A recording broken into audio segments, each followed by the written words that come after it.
actually. Yep, we've still got blue skies. Oh, well, not blue skies, but, you know, cloudy, milky, but...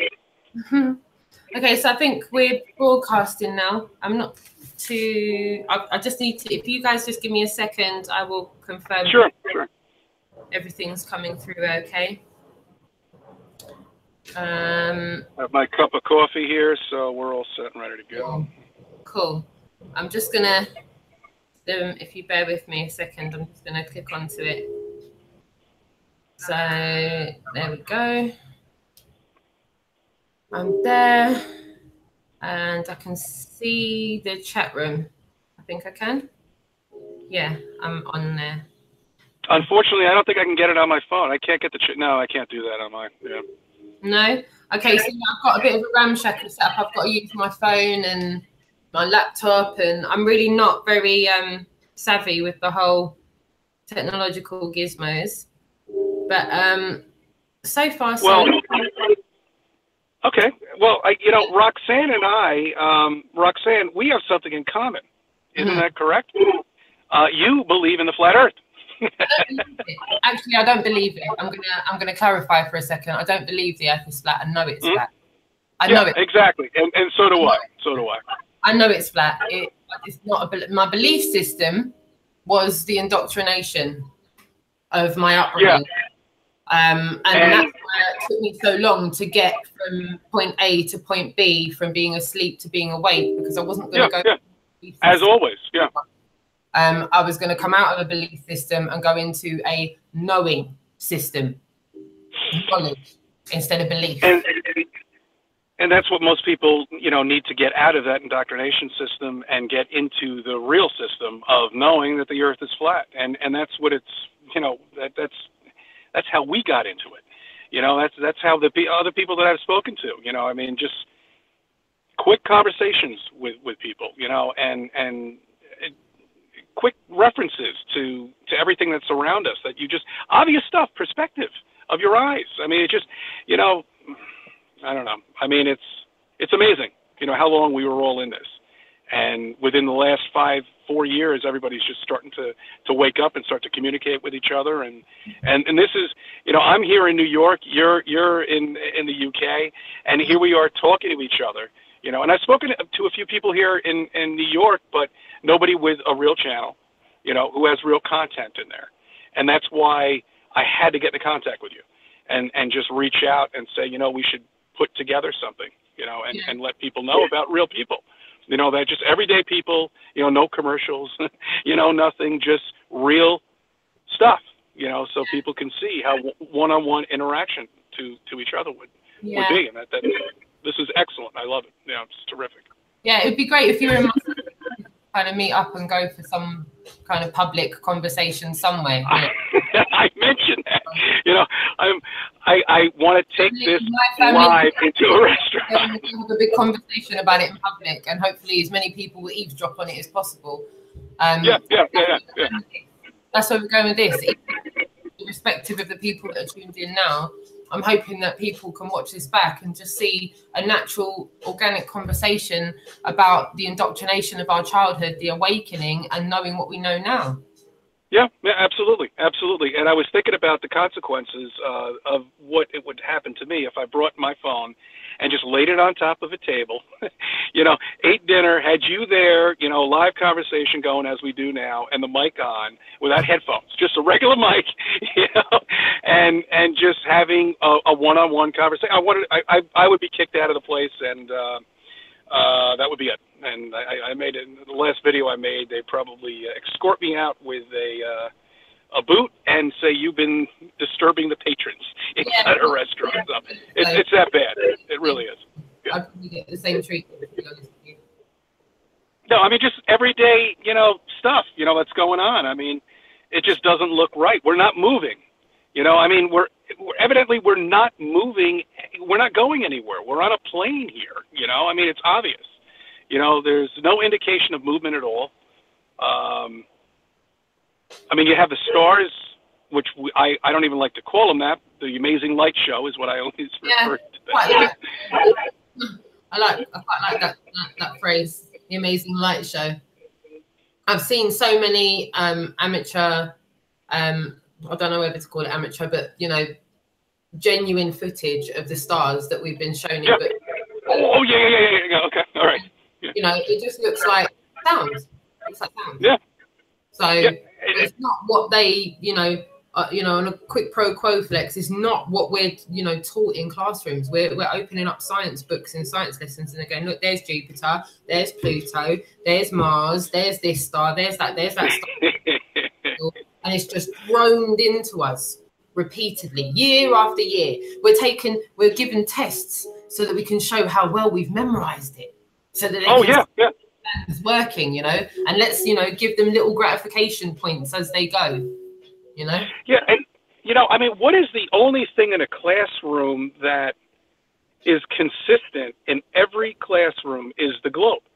It's right there in front of you. Everywhere you go, you know, nothing else, you know, maybe the alphabet's up there and whatever. I mean, you know, but pretty much the only consistent thing in every classroom that I've ever been in is that freaking globe right there. You know, it's right in front of you. But it's not in college. You don't get that when you're in college. You know, they kind of stop. Right around 8th grade, I think. Absorbing it all. They just do it when you're young. While you're absorbing it all, once it's all set in and they've taken the exams and they know it's worked, there's no need for it. Exactly. The indoctrination period. I'm trying to figure out, you know, when the globe disappears. Is it up until middle school or 9th grade? That's a good test for everybody to check out. You know, when does that thing actually disappear? What classroom? What grade? Maybe you could invent your thoughts. I'm going to ask mine now. Do you, when you go into any classrooms, is there still any globes? What is it? Do you not have globes? So, all right, she went, not really. She went just on posters. So it's just on like artwork. And where is it? In your school, in the science room. And how many posters do you reckon are in your classroom of the malarkey, as I'd like to call it? How many? 4. About 4. So she's doing GCSEs at the moment, and she's got 4, you know, clerical, whatever you want to call it, artwork of the scenario. Okay, all right. So it's still playing around. What they do here in the U.S. is they have this globe literally right on the table, right in front of the classroom, and it's still to that. I mean, you know, even since I've been going to school, you know, so we're talking a long time ago here. I'm not a young man, obviously, as people have mentioned in some of my comments. Thank you very much. But I'm just saying it's still there, and it kind of stops. It dwindles off somewhere around 9th grade, you know, somewhere maybe in high school. I think even before that. I think 8th grade is pretty much the indoctrination period. You know what? You've got through 8th grade. You're indoctrinated. Good luck. Go to high school. Enjoy yourself. Next, college, and that's it. And it's the whole money scheme that we have here in the U.S. that you have to get yourself hundreds and hundreds of thousands of dollars into debt. You know, maybe some of us will get lucky. You know, we'll work for IBM or something. Well, I don't want to mention any names, but I mean, we'll work for a big corporation and they'll pay your college tuition, which I doubt. Technically, it really doesn't happen. But, you know, inevitably, all these kids are now hundreds of thousands of dollars into debt. And, you know, where do they go from there? You know, and it's part of, as you said, the indoctrination period. You know, that's what it's all about. Yeah, well, how do you desensitize into the lies before we even get to school by our parents regarding Santa, Easter Bunny, Christmas? Oh God, don't get me started with that nonsense. I mean, you know, that's. Do you admit? You know, do you admit to partaking in it, or are you trying to? Of course. How could you not? How could you not? And are you not screaming to yourself, you know, with your kid when she was when your daughter when she was growing up that none of this is real? You know, I mean, it's all fake. It's all garbage. It's just an excuse to go out and shop. You know, get more stuff outside. You know, buy all this stuff when it's inevitably. I mean, it's not necessary to do all of this for your child. You know, and it means so much because, you know, my daughter's only, you know, she's 8 years old now, you know, and so she's going through this. And I hate to go out and fake the Easter Bunny. You know, well, actually, you know what? She knows the Easter Bunny doesn't exist. So I got a thumbs up on that one. All right, I've explained to her that. And when we spoke before, I never understood why, you know, a 5-year-old would give trust to this 9-foot-tall Easter Bunny, which, I mean, it looks scary as hell to begin with anyway. If you think about it, a 9-foot, you know, Easter Bunny coming at you with Easter eggs and giving you, that's kind of scary, I think, in a way. I've seen the kids freaking out when they go to Disney. They realize this is it's a freak show. Very young age, there's a lot of kids that freak out at the size of a 6-foot mouse with big ears, and exactly. 6-foot mouse, perfect. That's perfect. You can see it in them young. They kind of know it's not right.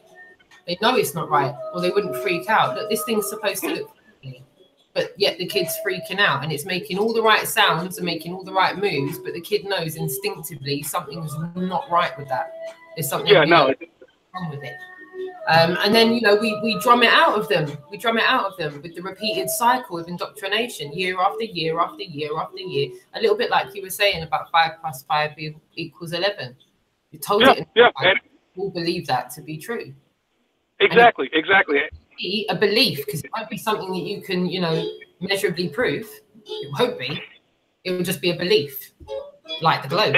Yeah, and if you're embedded, you're giving it in so many variations, from CGI, multi-million-pound movies, right down to the basics where amateur stuff is subverted and fisheye lens. And then before you know it, the masses are all just sheep and singing off of the same hymn sheet. We live on a globe. We're traveling through the solar system at X amount of miles an hour, flying around the sun at X amount of miles an hour. Yeah. I mean, it's unbelievable that people can't even comprehend the fisheye lens. That's what really annoys me. I mean, you've got this fisheye lens on every camera that goes up in the atmosphere. And it bends it right here in a parking lot. I mean, literally. I mean, it's ridiculous. It distorts the entire thing right in a parking lot that you're at, and people can't see this, and they don't understand it. And I mean, you're looking through a fisheye lens. Get a real camera. Sorry. Yeah, you're right. It's right there. It's right there on the feed for them to see, and they can see everything distorted, but don't want to acknowledge that that's the same distortion they're seeing when they're making the curve. Even on the IS live feed, I can't fathom how they can't see the apparent ISS itself bits curving with the fisheye lens. The actual exactly. Itself is warped. He's warped. Oh God, it's so bad. It really is. I mean, you've got the ISS, whatever these things you want to call them. What are those solar panels? I mean, the solar panels are bending. I mean, that you don't see that they have a fisheye lens up there. You don't see that there's a real lens that's there. That's not capturing any of this. I mean, focus. Look. See. Yeah. I totally agree. And it's right there. It's in plain sight for everybody to see. It's in plain sight. And I need people to know that people are having conversations. Just regular human beings are having regular conversations about Flat Earth. As much as we're having this conversation here, online, live, public, for everybody to view, there's as many conversations that are going out there, human to human interaction on the road. It's not for the sake that we live across the pond that we're having it like this. Like I said, it would be great if you could just pop down the road and we'll have a conversation. And I do want to reach out to people that are local to me that I can feasibly see on a regular basis, that we can go. Sure, absolutely. And yeah, if you want to call it meetups, call it meetups. If you want to call it link ups, call it link ups. But I do think it's a very healthy thing for a group of people to be in public at events where a lot of people are openly talking about Flat Earth, because word of mouth is everything, and getting out there on the streets, but doing it a justice. Don't do it in injustice. If you're going to do it in injustice, don't do it at all. Exactly. Yeah, and I mean, here, in New York, people have contacted me. They say they're from Westchester County. They'll leave comments and say, yes, I'm from Westchester County. You do a great video and whatever. And I'm like, great. Contact me. My information is there on my YouTube channel. I mean, it's right there for people to see. and just contact me. I've already done one hangout. One guy showed up, really nice guy. It was out of, not a hangout, but, you know, a meetup. We just met at just had lunch, you know. No one can stand in public and talk to himself unless they're pontificating or, you know, monologuing or procrastinating. Whatever when you exactly. When you're in a dialogue with someone and, you know, I speak, you listen, you speak, I listen, we're now having a conversation. And if we can have more of these in public, it can only be a good thing. Yes. So, you know, as long as I'm not going to be like, you know, kidnapped and bundled in a bush, I obviously want to reach out to people. Oh, come on, don't say that. It's not that bad out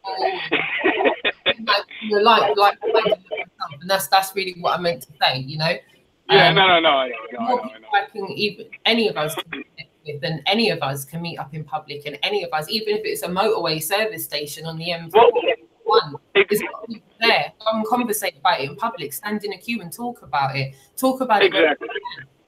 You know, and I think that's the message I'm trying to convey across with that, and that's really all I'm doing here. I'm just trying to have a public conversation with a like-minded person about something we know to be a lie, which is the globe. We know that. We know the.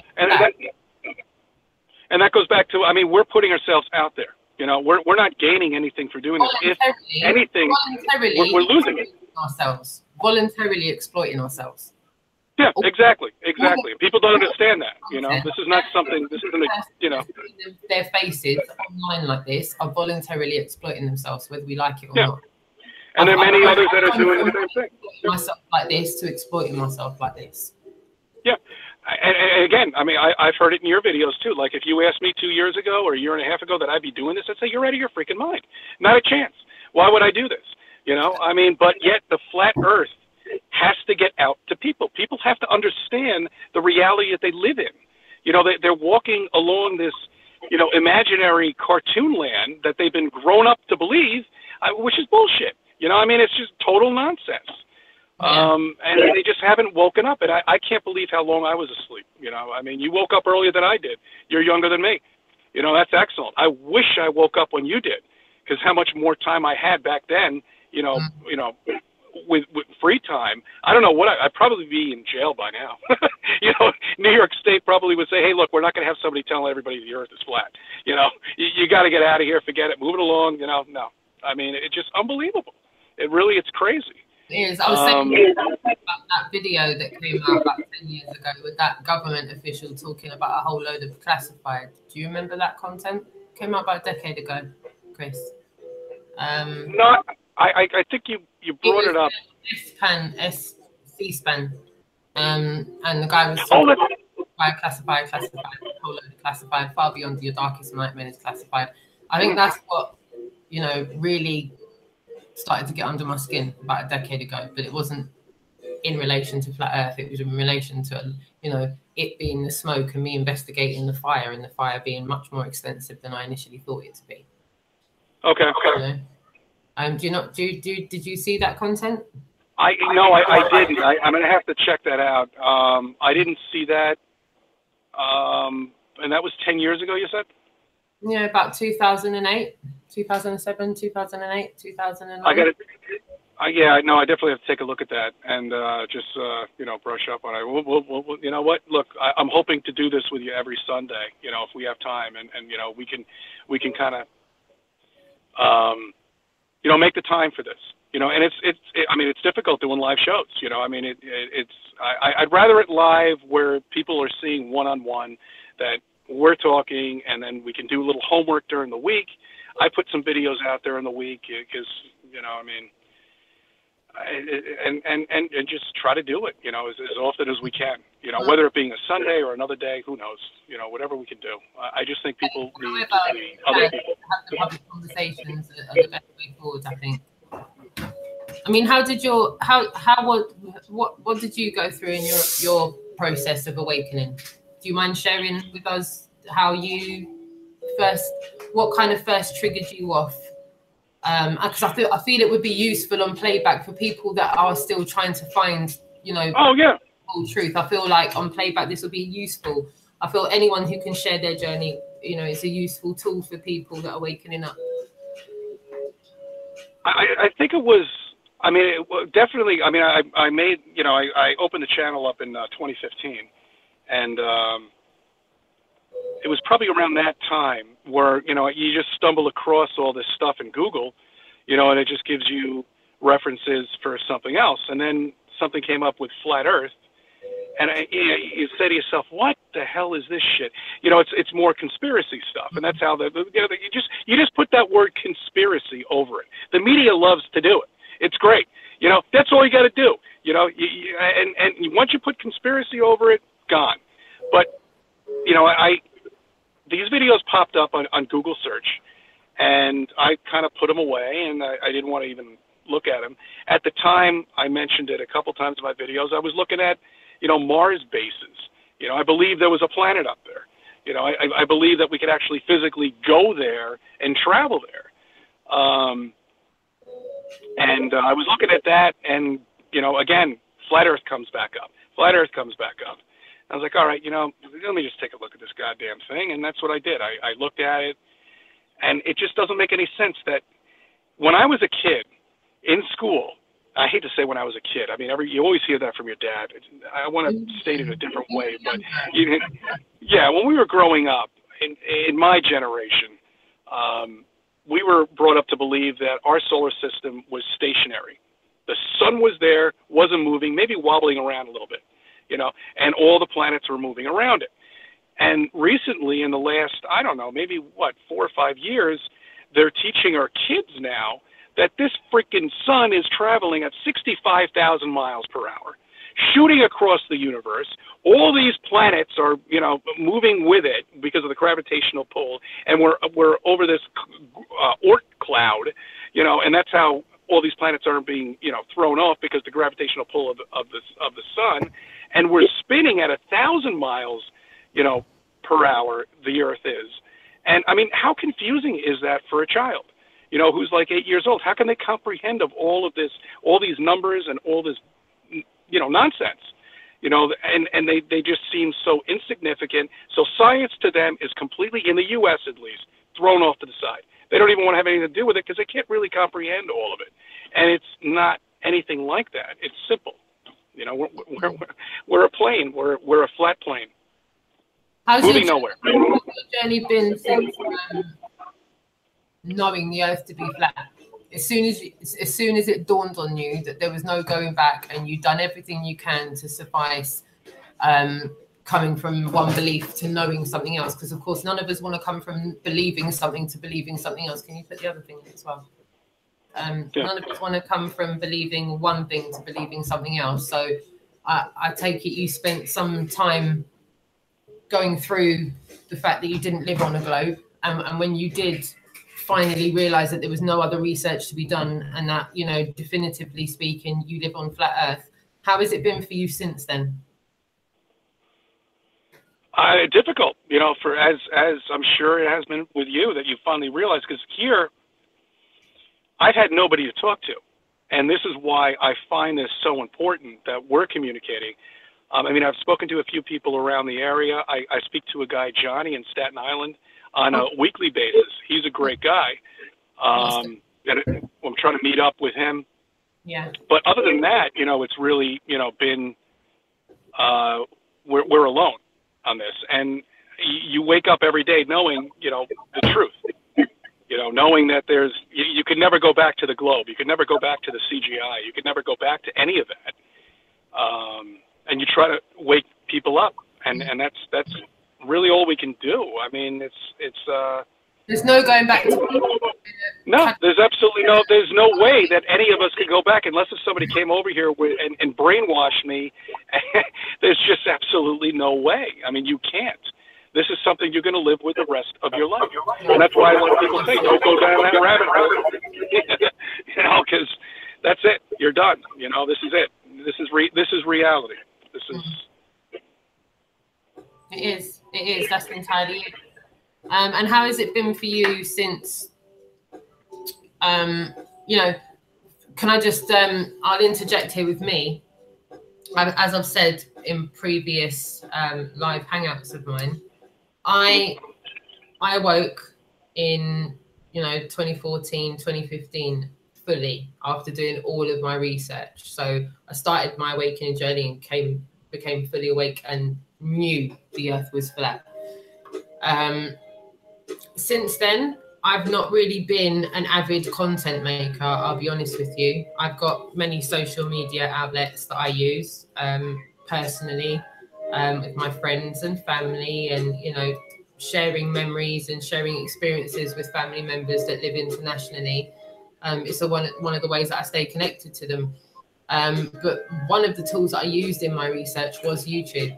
And just like you said, if someone had said to me, it doesn't matter if it was 6 months ago, a year ago, 5 years ago, 10 years ago, 15 years ago, even right back to when the internet was first created, if someone had said eventually one day you're going to make public content that's freestyle and you're just sharing your personal thoughts and your personal feelings and your personal experiences, more so than just around your, you know, when you're speaking to your close-knit family and friends about socially acceptable subjects, that's one thing. That's a walk in the park. You know, going on Facebook and talking about how brilliant my daughter did at school, how brilliant her work experience was. Oh, that's, you know, that's a walk in the park. All my friends are family are viewing that. No one really that I don't know is following that. So, you know, that's I've been conditioned to not feel no way to do that. I've got an Instagram of personal Instagram that I kind of share landmark events that go on in my life, and I've done that for a long time. Did I use Facebook? Did I use Instagram? Did I use Snapchat, Twitter to research Flat Earth? No. The only online tool I used to research Flat Earth would be Google search engines and YouTube. Other than that, it would be clerical at my local library, trying to, you know, find books and stuff that have been written on things that I want to research. And that's up to everybody what they do. That's their business. I'm just telling you my journey. So for me, I've gone from years and years and years of just witnessing people making content. And then eventually, as I've stated in my previous Hangouts, quite graphically, I've not skimmed over the top. I've actually gone into lengthy detail about who I watched, when I watched, how long I watched them for, where I went from one channel to the next, to the next, to the next. And then I'll summarize it and get to this point, which I've said in the past. I got to watch a couple of, I can't really call them mainstream, a couple of channels that everybody knows of that I've mentioned in the past. And you can look at any Hangouts in the past and you'll see. I don't want to bore everyone going over stuff I've already said, probably one, two. People want to hear it too. From that to looking at people's live Hangouts, thanks to Eric DeBay, pointed me in the direction of live Hangouts. And I've really got to thank him in sharing other people's truths, other people's journeys, other people's channels, because that's brilliant. That's how I stumbled across my fellow UK Hangouts, which I started to watch. And those channels, those direct channels, inspired me to be where I am now. Channels like Jamie Brown, channels like Beyond the Imaginary Curve, channels like John Smith Global Eye, channel like Rebecca's Way, Sun and Moon Family, Flat Earth Dude, who's a fellow American of yours. You know, the list is endless. The list is absolutely endless. It was just, you know, like a domino effect. I found one, and then before you know it, I found another and another and another. And I went from a very kind of starved period of time of not being able to find any real people that were talking to me. I couldn't find them on the road. I couldn't just walk down the road and stop people on the bus and the underground and you know, in the queue at the restaurant, you know, at lunchtime, in fear of ridicule. I was very naive when I woke up. I didn't understand the ridicule that I would be under, even from my social circles. When I first, you know, as I've shared before, we've all gone through that kind of similar journey in testing the waters as far as how much we can speak about it. And I'll be honest with you, that was something I didn't account for. I didn't account for, you know, people are more offended, asleep people, they're more offended sometimes by you talking about Flat Earth than you would think about them being offended about things that are actually horrendous, if you understand. I don't want to say it, but you know what I'm talking about, the worst things possible. And exactly. earth, and I'm talking about asleep people. You know, they get angry, they get aggressive, and it's just deep. Yeah, and that's how I got into it too. I mean, I stumbled across Patricia. I stumbled across Mark's videos, Sergeant, of course, and and they were doing live chats, and I would get in there and I would put my input, how I feel. I mean, you got to understand, you're first getting into this. You don't know who to. I mean, it's like you really got to go through a level of trusting, people that are putting videos out. I mean, I hate to even get into this topic, but I mean, you got to be careful. You got to go through a learning system, when it comes down to it. I mean, flat Earth is one thing, okay? Once you get into that and you understand it, and you really know that we're not moving, we're a stationary plane here. All of that is all, BS from NASA. And then once you figure out that NASA has been lying to us for all of this time, I mean, it's just unbelievable. And that we bought all of this, I hate bullshit with this Apollo 11. I mean, with landing on the moon. I mean, look at these pictures. Look at it. Just look at it. I mean, this thing is a wreck.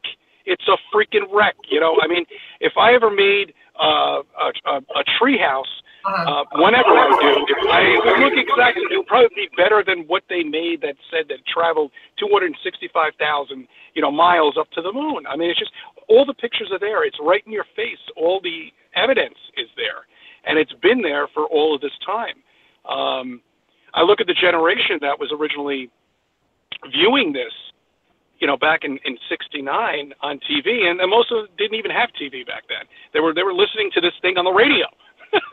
I mean, you got this, a company telling you, okay, we're and that's what it is. It's a company.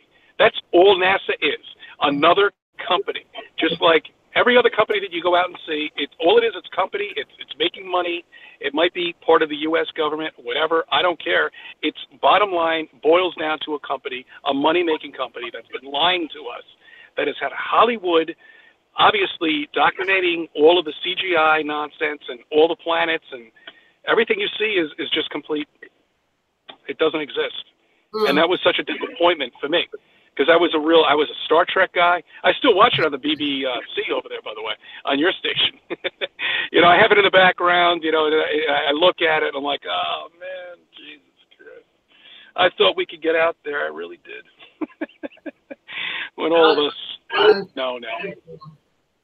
How long? The majority of your life, right? Yeah. All I mean, everybody's lives, I mean, who is not a Trekkie here in the U.S.? They do shows every month, down every 6 months they do a show down there. That's a great idea. That is a perfect place to go to. I think the next one I'm going to go to. I am going to go there, and I'm going to lay out my. Sounds like a plan. Well, I can't guarantee anything. You're busy. I'm busy. The next Trekkie show, I think I might just kind of go to, because they're right around the corner from me. I mean, they're not too far away. I'm 15 minutes away from New York City. So it's just, they usually do it at the Javits Center or something like that. But yeah, no, I mean, it's amazing how bad it's gotten, and how indoctrinated people are. I mean, there's so much to talk about with it. Well, there's so many levels. It's unbelievable. It's funny you should say that, because you just jogged my memory about something that we I think it was you that mentioned it, or me that mentioned it. We simultaneously mentioned it. This is just to everybody watching. We is it okay with you if I share not the entire conversations, but to share the fact that we've had these conversations? Yeah, absolutely. That was that's why we started getting into this. Yeah. So in my last hangout, I'd watched a couple of CC's contents, and a lot of the stuff that you were saying really resonated with me. you really spoke on a lot of things that I truly agreed with and that I thought the same things about. So I reached out to you, you came onto the Hangout, and I said on that, I said openly on the Hangout, thank you so much for coming and watching. I'm going to reach out to you, which we did. And we just had an impromptu conversation, which went on for an inordinate amount of time, an absolute inordinate amount of time. I know that, I don't really want to go into the specifics of the time because it just sounds like I'm waffling on one, but it was an inordinate amount of time we were on the phone. Yeah, it felt like on the phone for half an hour, 45 minutes. And it was a marathon of a conversation.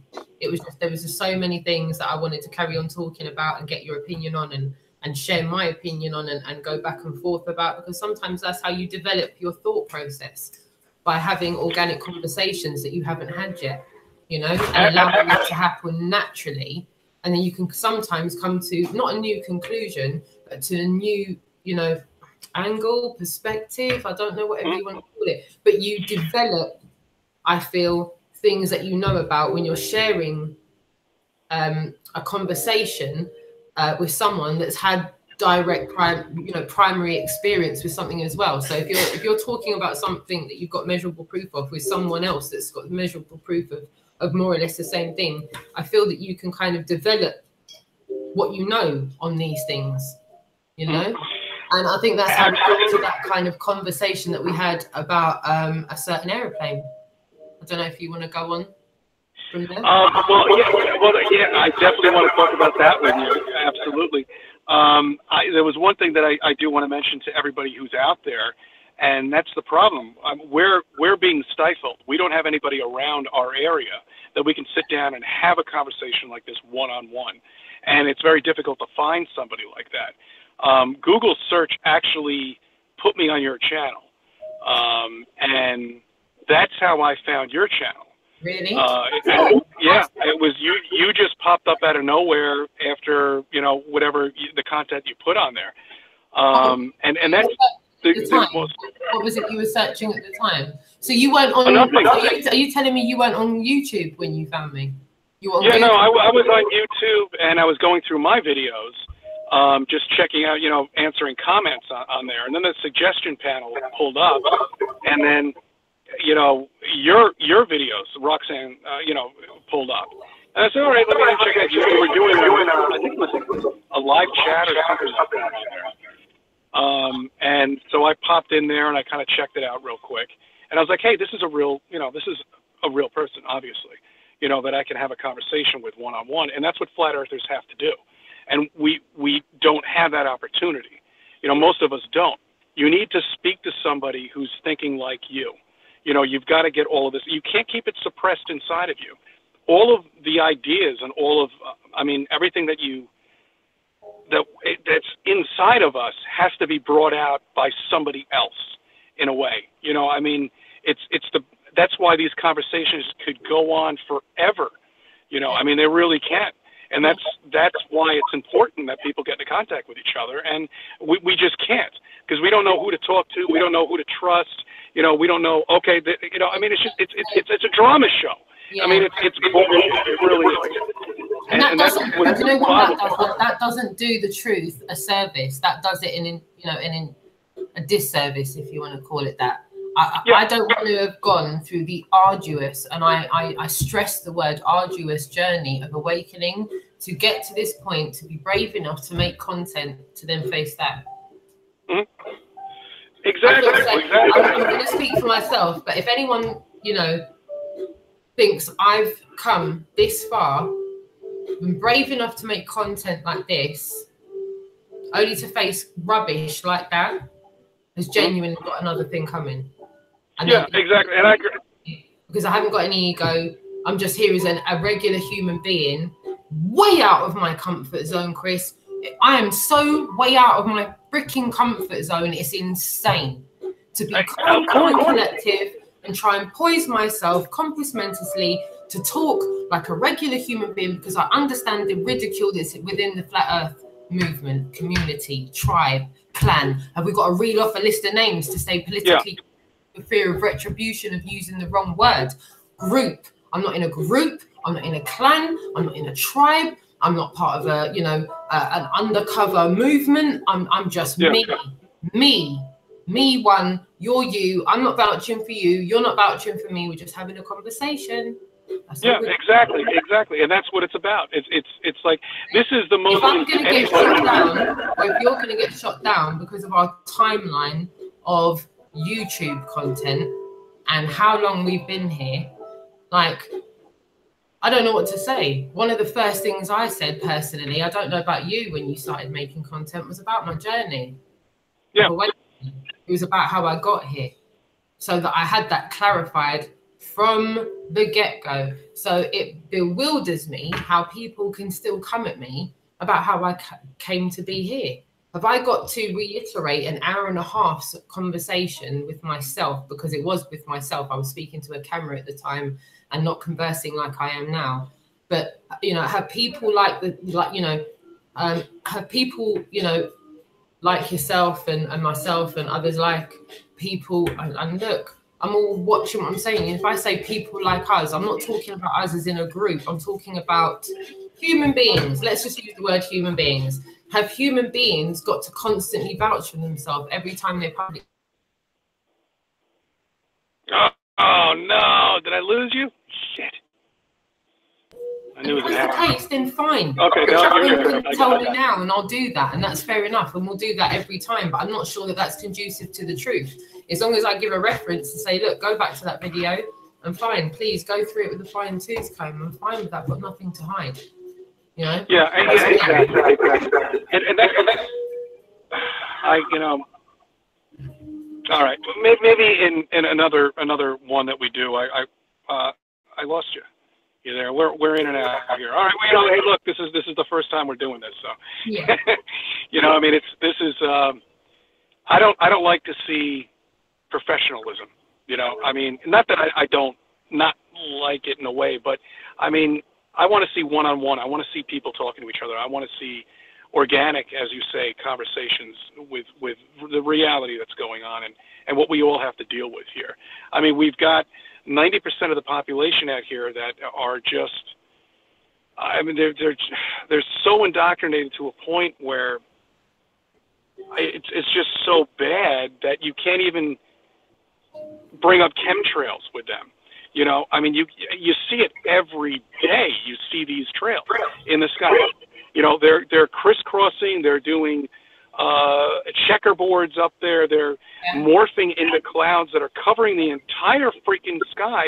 That when I was, when I was younger, I don't remember seeing any of it in the sky. I mean, there's some mornings. I woke up to chemtrails well before, flat Earth. I knew they were up there. I didn't know why they were doing any of that. And I have pictures of myself at the beach, you know, when I was like 10 years old, 8 years old, and the clouds, there are no clouds at all. It's clear blue skies. It's a beautiful day outside. And now I go to the beach. When I bring my daughter there, it's a mess.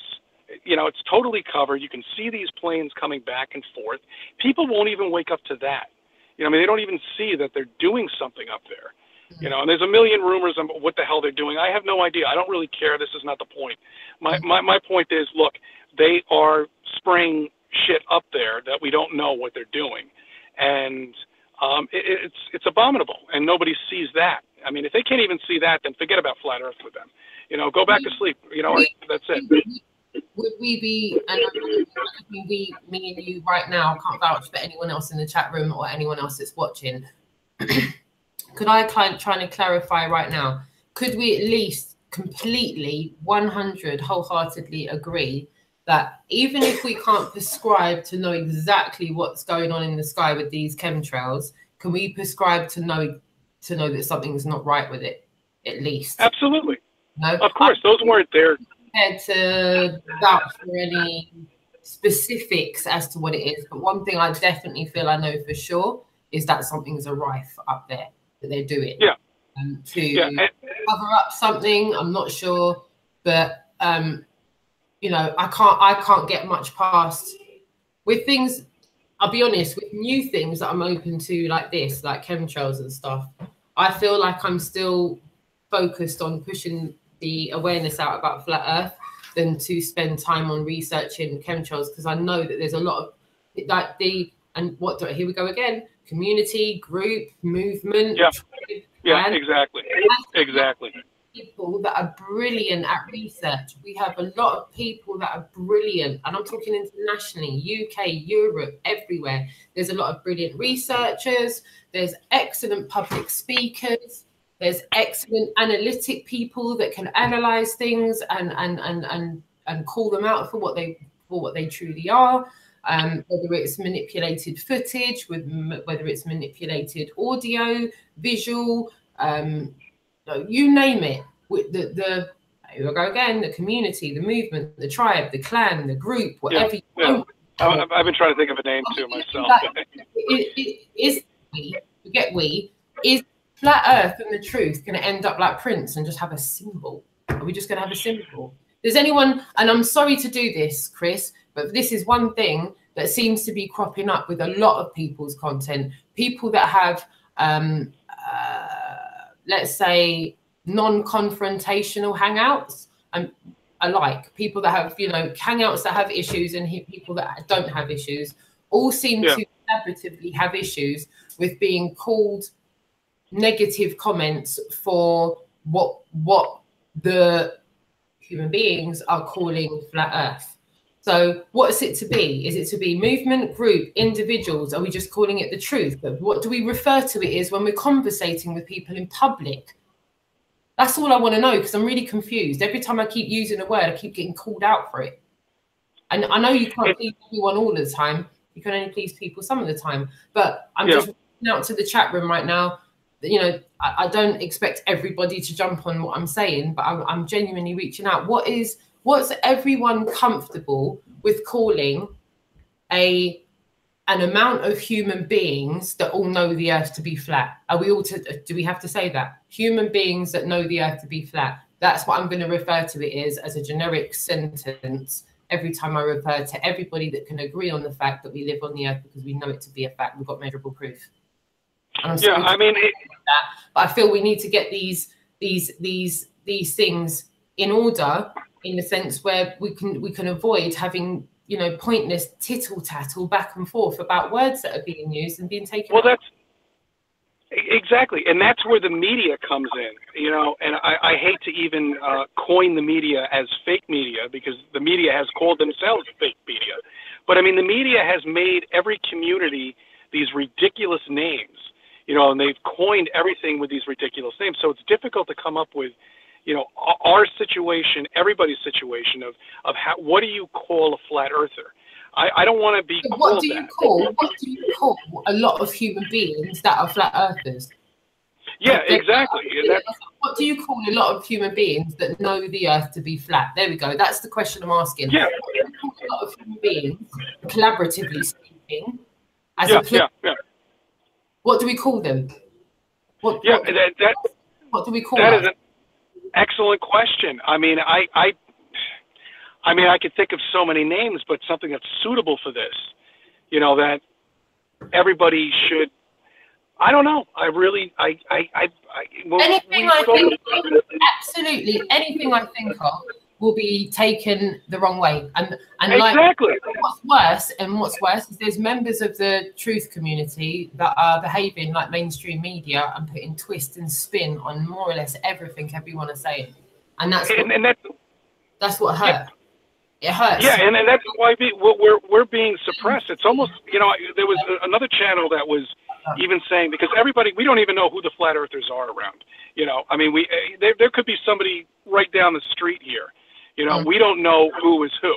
And that was the main reason why I made my channel. I was like, hey, look, and I always add, where I am and where I live, in a sense where I'm in a county. So I announce that if anybody is from my county, you're watching me, I'm not too far away from you, you contact me and let me know, because we don't know who is who.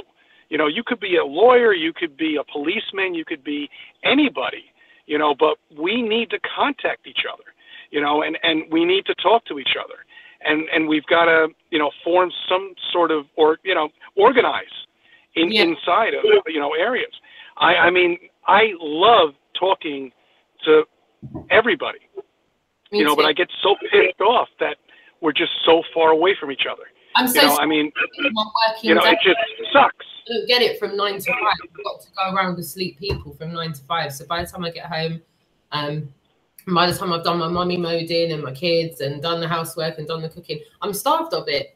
I've only got my children to talk about Flat Earth with. And other than that, you know, I'm pretty much shunned, apart from, I'll be honest, a handful of friends. But not everyone is available to speak all the time. We've all got full-time jobs. We've all got families. We've all got lives that don't allow our paths to cross all the time.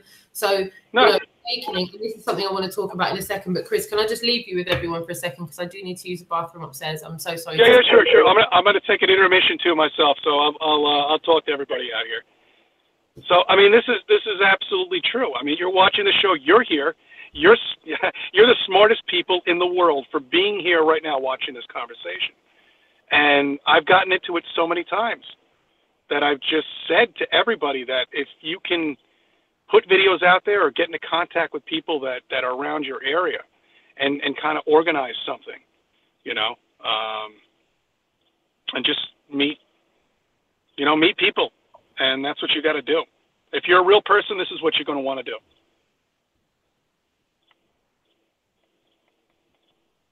I'm not really good at doing this, you know, live, but I mentioned this in one of my videos about going to a fast food restaurant, and I probably will do it at some point and get like 20 cheeseburgers, you know, sit in the table, and there's always like 50 or 60 people there, and say, everybody, I have a story to tell you, you know. I don't even want to say story, but I have something to tell you that I think you might be interested in. I've got 20 cheeseburgers here, and for anybody who would like to listen and kind of just get into it. So I don't know. I don't know. You guys have to do what you got to do, and I got to do what I got to do, and that's what I've always told people. I don't have the comment section here, so I don't know what anybody's saying. It's unfortunate. I couldn't figure out how to do it on my phone. But,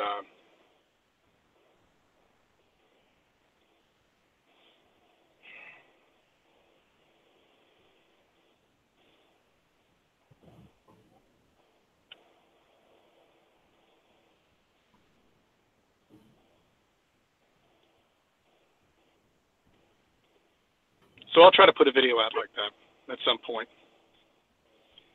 It's difficult here, just like I'm sure it is with you guys where you are, where you can't actually physically go in there with a camera, you know, and tape everybody, because everybody's conscientious of themselves, you know, being on video.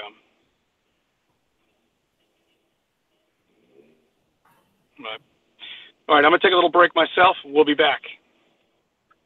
It's all right. I'm back now. I'm back. All right. Oh, there you are. Okay. I'm going to take a 5-minute break myself. I was just talking to, I don't know, was anybody comment on anything that I said? No worries. I'm having.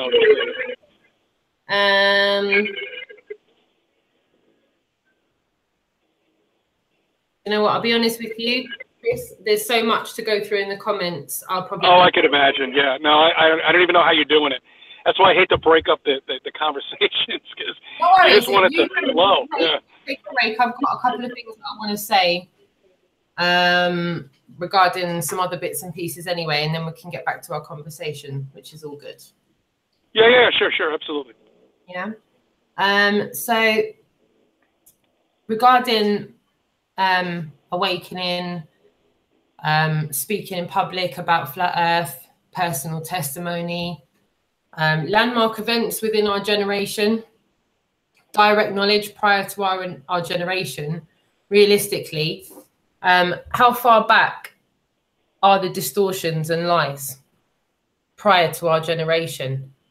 All our generation has to claim for itself is any direct knowledge. And if that direct knowledge has been subverted in any way, then that direct knowledge isn't true.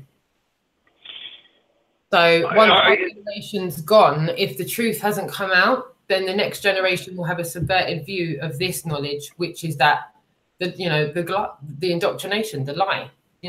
What will 2 generations time say about that Roadster fraud with SpaceX? How will that go down in history? Oh, SpaceX is going to implode inside itself. I mean, that's a disaster waiting to happen. I think that's when it's pretty much going for us to speak up now, and it's so important for us to put our testimonies out there and be accounted for, because the more people that are accounted for and make a testimony to know the Earth is flat, the more it's recorded. And when so many people are recorded in doing something, I feel that we will sway the fact that this can't be snubbed, it can't be suppressed in history like it has been. Oh, no, it's not. Past. It can't this time. We have to get it to a tipping point. And I don't say we like I'm speaking for other people. I'm just speaking for myself. I want to do everything I possibly can to help that happen in the most positive way possible. And that doesn't mean, I'm like Care Bears and I'm all soft and I'm trying to live a fairy tale. It doesn't mean that at all. It just means no, I know. Positive way I possibly can. Sweetheart, can you, sorry, I'm just talking to my daughter. Can you close that door a little bit? The sun's just, I'm like sitting here like this because the sun's. Oh yeah, close the door. It's we have cloudy, milky skies here pretty much all day in New York. So, New York have been chemtrailed for the last, I don't know, 5 days now. It's been really, really bad. I want to get back to what you were just saying, but what I've noticed with the planes up there, if they really are planes, I don't know what the hell they are. People say they're, devils and stuff like that, whatever. I mean, maybe they are. I don't know. They don't look like real planes up there. When you zoom in on them, you can kind of see right through them. But I've noticed before storms, they really hit New York. Right before they, say that there's going to be a front coming up from the south or the north, from Canada or from, Florida. I've noticed they just completely saturate the entire sky a couple of days prior to it. So I don't know if they're trying to control the weather or if they're trying to, if you think about how much moisture comes from these clouds, we've gotten rainstorms here, I'm sure, all over the world. They have a lot more than we do. But when we get 3 or more inches of rain, of constant, rain, it pretty much shuts down everything around here. It floods every river, highway around the area. And all you need is 3 or 4 inches. I'm just amazed how much moisture it is. But, getting back to, I went off a little bit there, sorry. Getting back to, the beginning of this indoctrination, what was it, 500 years ago they knew the earth was flat? Was it 500 or 1,000? 500 years ago. I haven't got the information in front of me. I've got some research compiled in bits and pieces, and I've also got some files here on my laptop that I haven't actually looked up for. So I don't want to quote. I can look it up here. I have. Okay. Yeah. Cool. Did I lose you? No, are you there? And I can't see it. I'm right here. I'm right here. It's all right. It's just probably while you're doing something else on your phone, you just come off camera briefly, but it's fine. Yeah. Fine. Okay, ongoing video call. All right. So I can get you back. There you are. We're talking like 500 years ago. They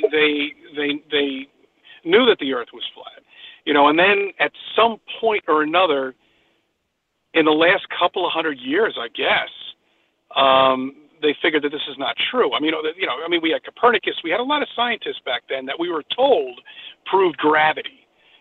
Gravity. Jesus Christ. Man, are you kidding me with gravity?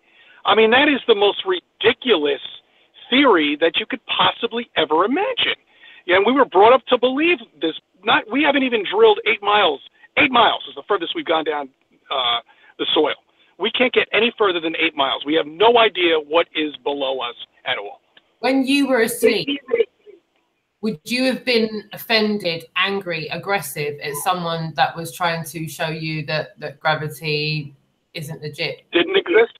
Yeah, that is a very good question. I probably know, because I'm not really a confrontational person. Mm-hmm. I kind of just, if I know somebody's a wacko, bye-bye. That's how it is for me.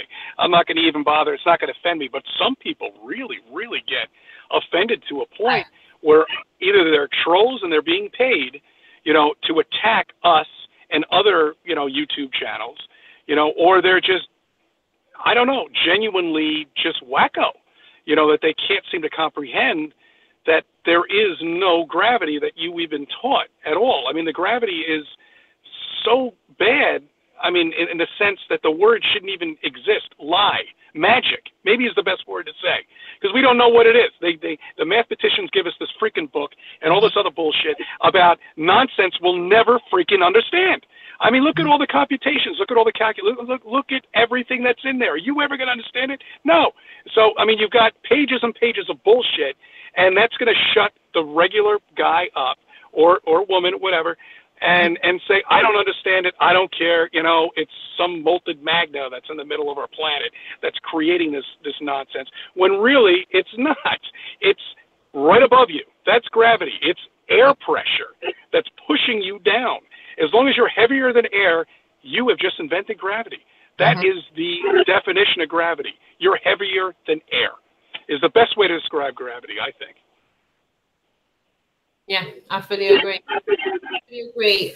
I think everyone's got their own kind of way of explaining it. And I think the reason all of us have such variations in the way that we explain the lie that is gravity is because gravity is a lie. Does that make sense? Yeah, absolutely. Yeah, exactly. That's perfect. Yeah. Some of us, I'm saying some of us, let me just retract that. I don't mean some of us. Sorry, I'm not talking for anybody else. I have witnessed some people, and whether people think quite rightfully so, or I don't agree with that. I'm just saying I've witnessed some people going straight to density to give a good visual representation for why gravity is bogus, and then I've seen people trying to debunk this and debunk that and like this. So I'm always of the stance of I might not be able to give people a good representation for what something is, but I think I can give people a good representation to show something's not what it is. Yeah, that's perfect. That is actually the best way to do it. And I do that sometimes. I just did it. You know, I don't want to preach something that this is the belief I have, and this is the belief that you have and many others have, that gravity definitely does not exist the way it was explained to us, obviously. You know, in the sense of this calculus and these mathematicians figuring out geometry problems, and Einstein, who is another puppet, by the way, too, I believe. You know, that you have to written down the knowledge of these people and people who say the winners always write a history. So we never, I mean, I'm just going to touch on it. I don't want, do you know what, if I get a slap on the wrist or worse than that for this, then so be it. But my partner's Jamaican. I'm going to touch on something else as well about YouTubers, right? My partner's got a proper formulated opinion on what just happened with Kanye this week. For love nor money can I convince this guy to come on this camera and talk about it. But my partner fully agreed with slavery being an option. I'm not saying that. I'm saying my partner did. And if push comes to shove, I'll get him on camera to confirm that. But he agreed. He said, you know, who's written down that? How many more generations are they waiting for to die so that they can fully give that scenario to people? Remember, exactly. Still alive. So, you know, and people can get, I don't know, I don't want to say it, but people can get bought out. People can be blackmailed to say a certain. Yeah, no, they can. It's easy. Money buys anything. You know. My partner agreed. He agreed. And I overheard him on his PlayStation the other night playing Call of Duty with his cousins. And he was getting a lot of flack for saying that from his cousins. Yeah. His cousins, they were having an argument, and it actually led him to start speaking to one of his cousin's children about flat earth. And before I knew it, I went upstairs and he was going on one about flat earth and telling them about my channel and telling them about other people's channel. And I was like, oh, how did we get here? 10 minutes ago you were now you're talking about flat earth. But my partner said it's like the only two things he didn't mention was flat earth. He was ranting and raving as if, you know, he was trying to get the truth out there to people, and he was just getting suppressed. The more he was talking, they introduced him as his daughter's father. What? What was that all about? You know, they said, you know, and introducing Northwest father. Weird. Why would two presenters do that? You know, I don't believe in that whole system of mainstream media anyway. You know, I don't prescribe to it. And I like the word prescribe, because I feel like I can use it generically without being too offensive to people. Oh, absolutely. I agree 100%. But that's the whole thing. They want us to be divided. Okay. And that's the confusion with, I feel that that's with the media. I feel that that's been pre-designed for that to happen, for those things to happen. Yeah, absolutely. I agree 100%. For myself, I don't care. I'm not up for it. Yeah, no, I'm not either. I don't care what race anybody is, as far as I'm concerned, because that doesn't mean anything to me. You know, I mean, it really doesn't. It never really has. And I just don't understand why. It's every presidency. I mean, it's gotten worse and worse and worse. Where, you know, here we have one of the first black presidents that everybody would be reunited. You know, I saw it in a way, but it was an opposite effect. You know, and so I believe all of this is done for confusion for everybody, and it's going to continue on. It's so inbred in all of us, you know, that it's perfect. It's a perfect plan. You know, it really is a perfect plan. Okay. And unfortunately, it's worked very, very well. And everybody is not talking about, bottom line, the flat freaking earth. Okay. And that's what we should be talking about. And that's which everybody should be talking about. But yet they're more concerned about who's moving next. We're talking about flat earth, but about the direct things that have been put into the public eye that have been used as either a distraction or they've been there obviously and they've lied about them. And absolutely. I keep reminding myself about what we were speaking about the planes. Do you wanna start off with that? Well, I'm gonna leave that up to you because I've never actually been on the Concorde.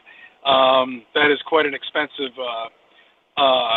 seat to acquire.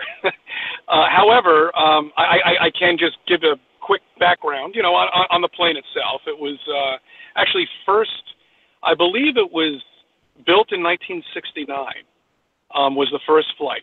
And then they stopped. Is anyone paying the timeline? Is anyone going, 1969? And I understand nothing under the sun. Yeah. We will really be going over that.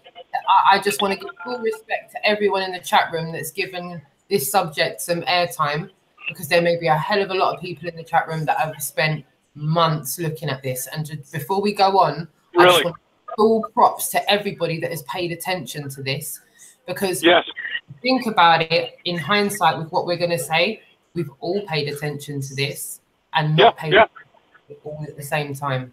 And do you know what? I just put my fingers together and I noticed a sign. Can I just retract this sign here? I didn't mean to put my hands together. I'm not trying to put any devil horns up.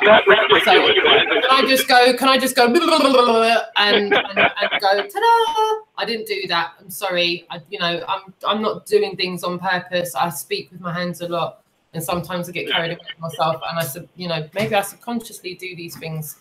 I don't understand, the system I'm living in. That's why I'm trying to find out where I am, who I am, and why I'm here. Because it's flat earth. So I'm sorry about that. If anyone got offended at me doing that, I'm just trying to have a conversation with someone here, and on my screen, I should probably, what I might do?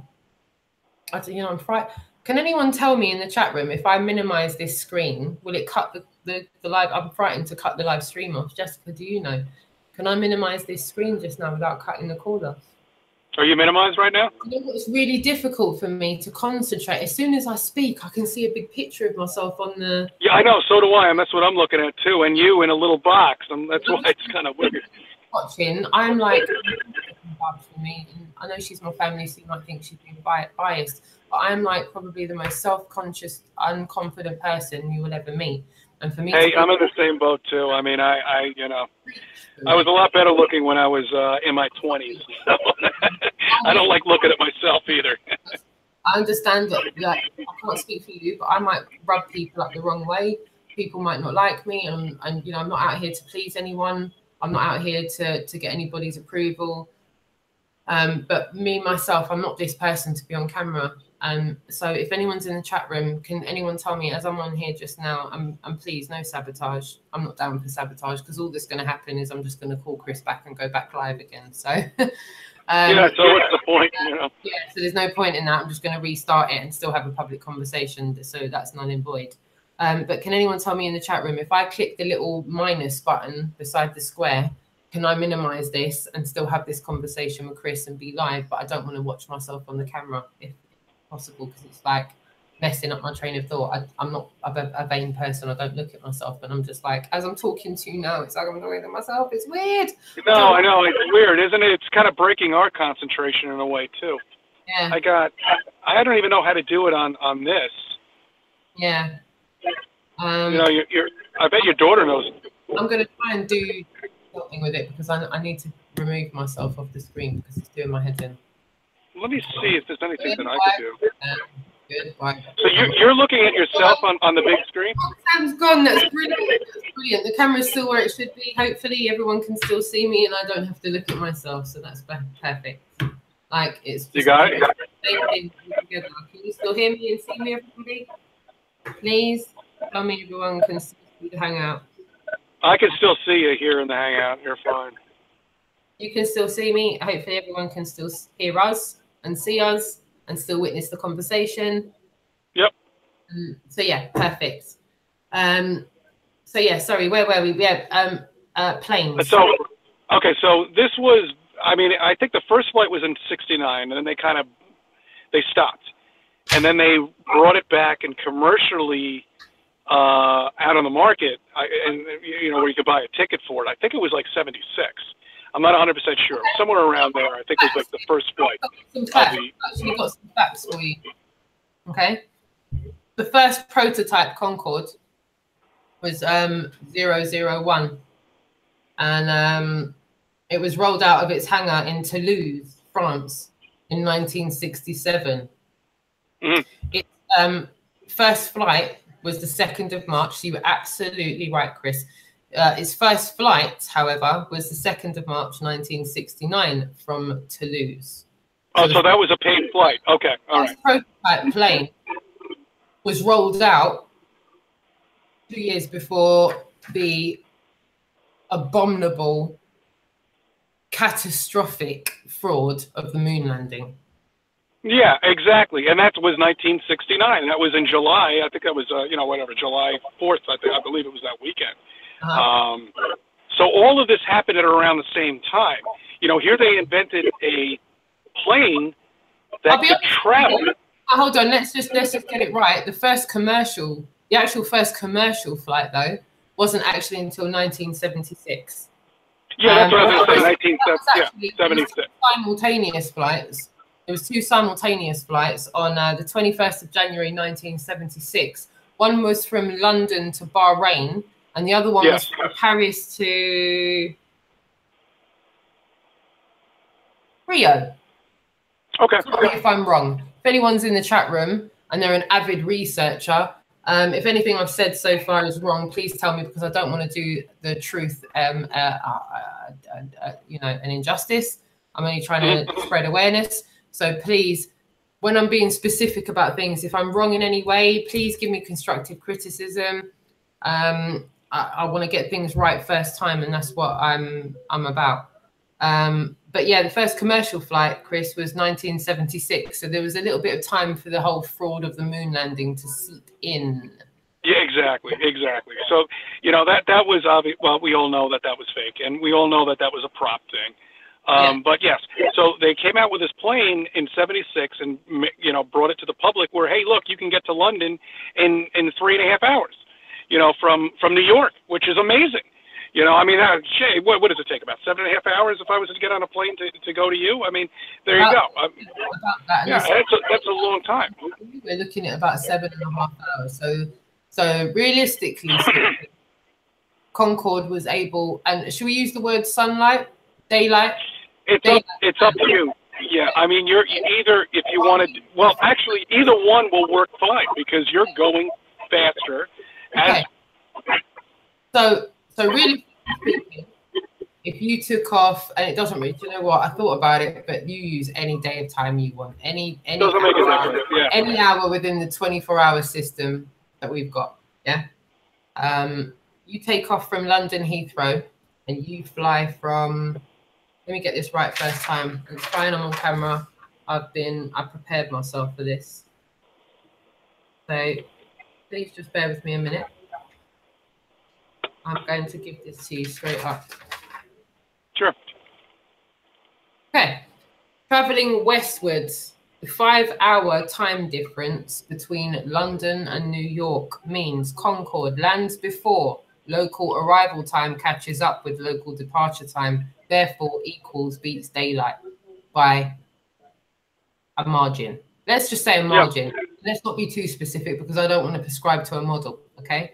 Like, nothing new under the sun. I just want to reiterate that. There's nothing new under the sun here. I'm not prescribing to be talking about anything that people haven't already talked about. That's not what I'm here to do. I'm here to spread awareness about things that I think have been snubbed by the shadow movement that is the global eye. Whatever engineering they have behind the scenes, they're not allowing people to publicly talk about it. But I will repeat that again. Traveling westwards from Heathrow to JFK Airport, the 5-hour time difference means Concorde lands before local arrival time catches up with local departure time. It's fine. Rewind it. Globetards. Fuck with me on this one. I dare you. Yeah. If you're bad, come to me on this one and try and refute what I just said. I will reiterate again. Traveling westwards, the 5-hour time difference means Concorde lands before local time catches up with local departure time. You can't have it both ways, you know. Concorde, daylight. You prescribe that sun to be how far away? We've already gone through sunspots and all of that. You prescribe it to be how far away? Yeah, I mean, you're going to have a little itty-bitty plane on a planet millions and millions and millions and millions and millions and millions and millions and millions. How long do we go on for the millions, for the globetards? 93 million miles away. Let's do a clap. Millions and millions. Yeah, you can do it for a month. And millions and millions and millions and millions of miles, you know. But this little plane can beat daytime to where you live. Okay, so I'll repeat again. Traveling westwards, the 5-hour time difference means Concorde lands before local arrival time catches up with the local departure time. Done. Finished. I'll put it. Yeah. Oh, damn, man, you cut out right at that point. Same conversation about Concorde. Okay, no, you're there.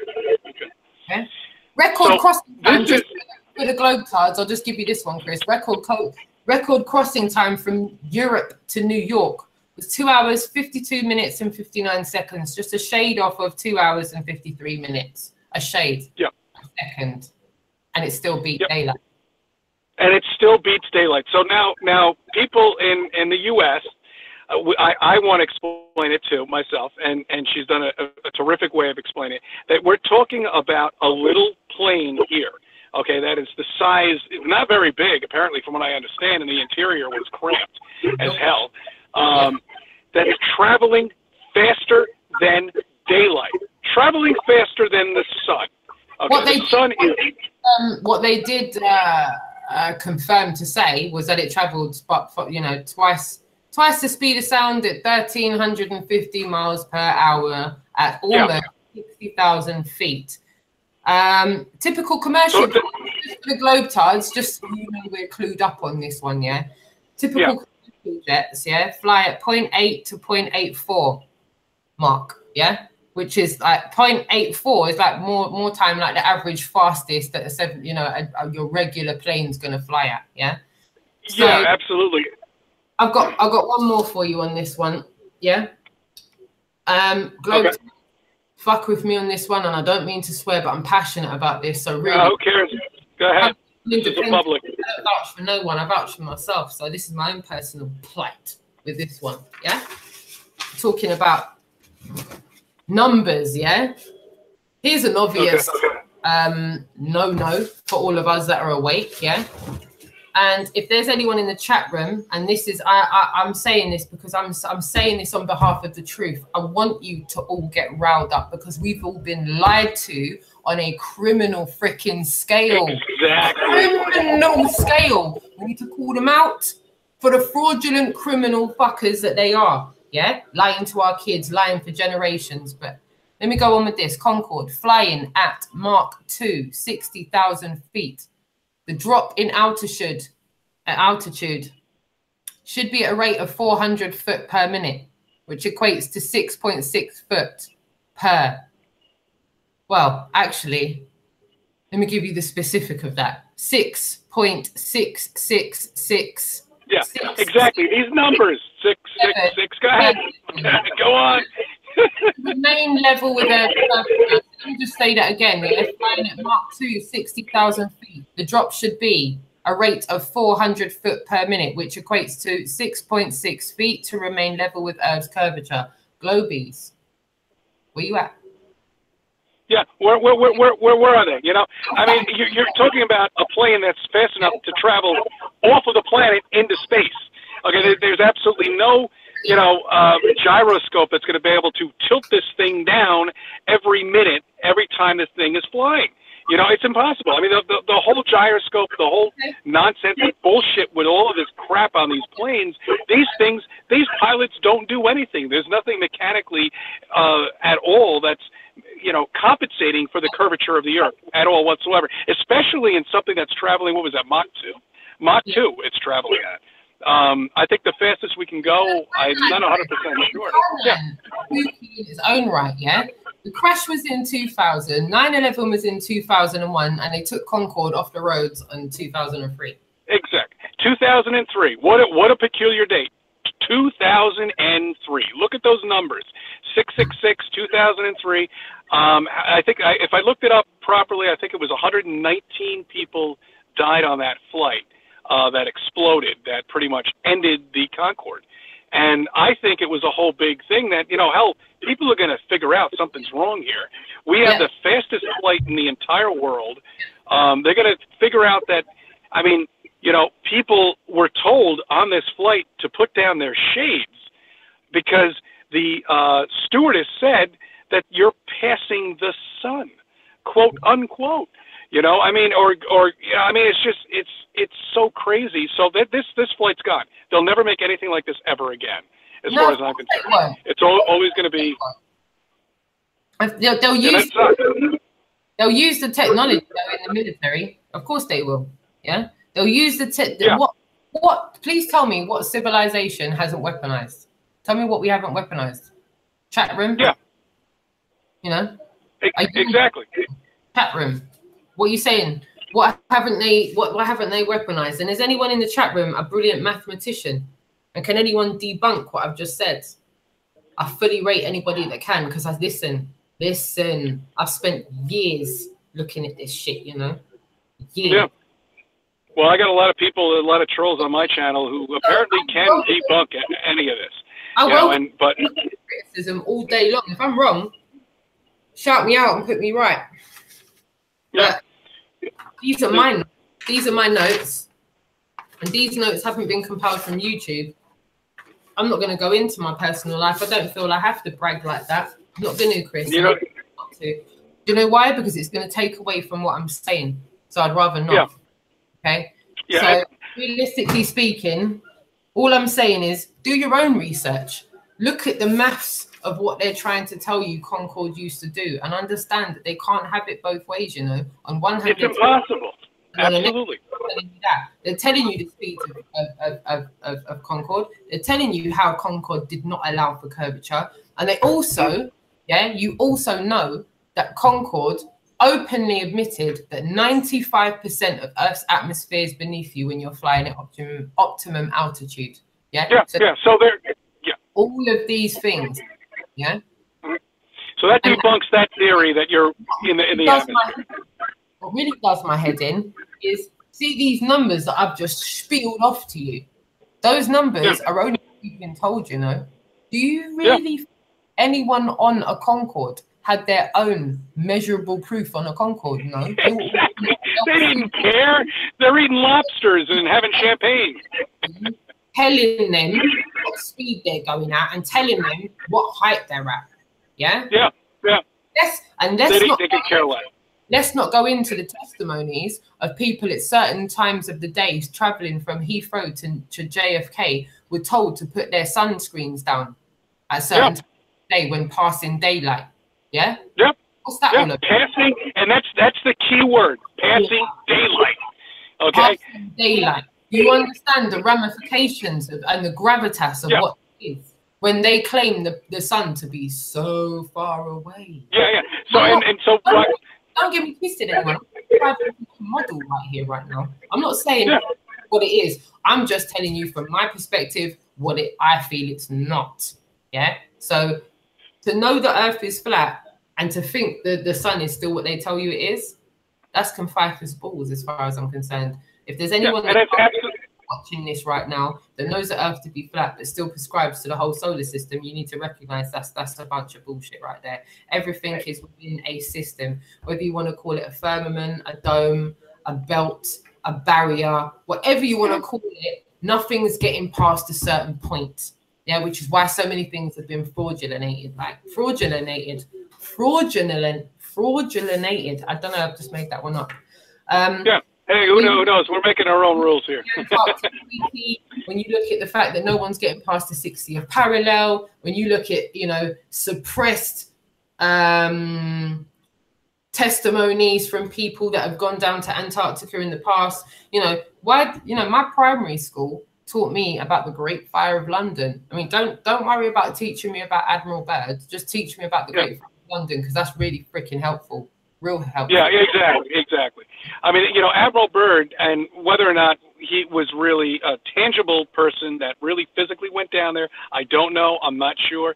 This is just, stuff that we've seen on YouTube and videotape footage of this guy, had an interview, and this is stuff that we're absorbing. But yes, they did go down there, whether it was him or somebody else. They know something's down there. You're not going to get every country in the freaking world, McDonald's or a freaking KFC down there by now. Someone would have monetized the fucker out of that. Well, yeah, exactly. And everyone, but where in the world has not been monetized? Even this whole Live Aid.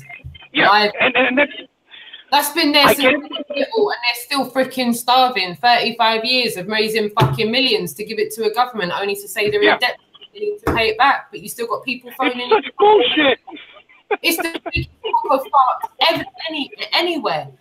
But the one thing that people will agree with, Chris, and this is the one thing that you will find when you speak to people that you're trying to wake up, is almost everyone can agree that they feel their government lies to them. Well, absolutely, and if they think anything but the less, they're totally ludicrous. But my point is, everybody always says, well, then why doesn't a flat earther go down to Antarctica and check it out? We can, you can, anybody can. You're gonna have to pay about $20,000. You're gonna be, it's like going on a carnival. It's going on like one of these ship cruisers. You're going to be escorted by like 20 or 30 people once you get there. You can't go into certain areas. You can take a picture of that ridiculous little pole that they say is the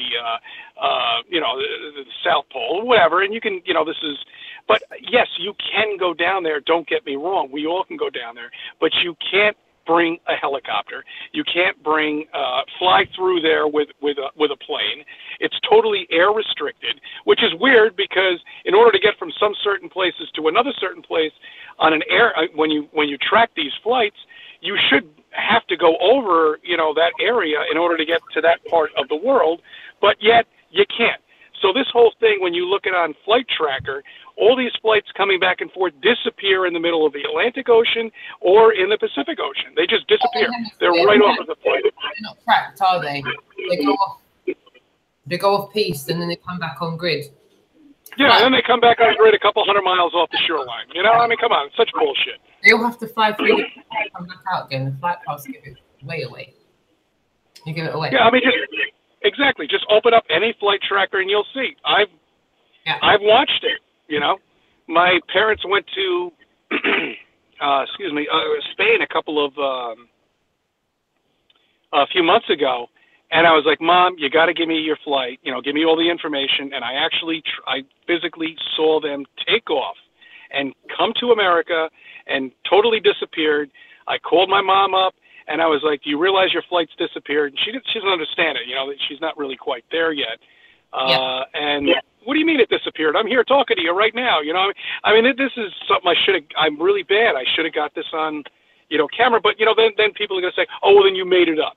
you know. But we're not making this shit up. This is all stuff you can check out yourself.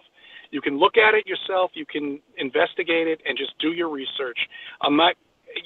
You're not here to tell anybody. I'm not here to tell anybody. If you've got questions, just check it out. Research it. You know, just do what you got to do. And that's what I tell people. They destroyed the moon, back to the moon. They said it was a painful process to build it back. They're now testing. Oh, don't get me started with that. Yeah. The Van Allen radiation belt, the dome, the firmament, the barrier, whatever you want to call it, and people still aren't awake to that. And then.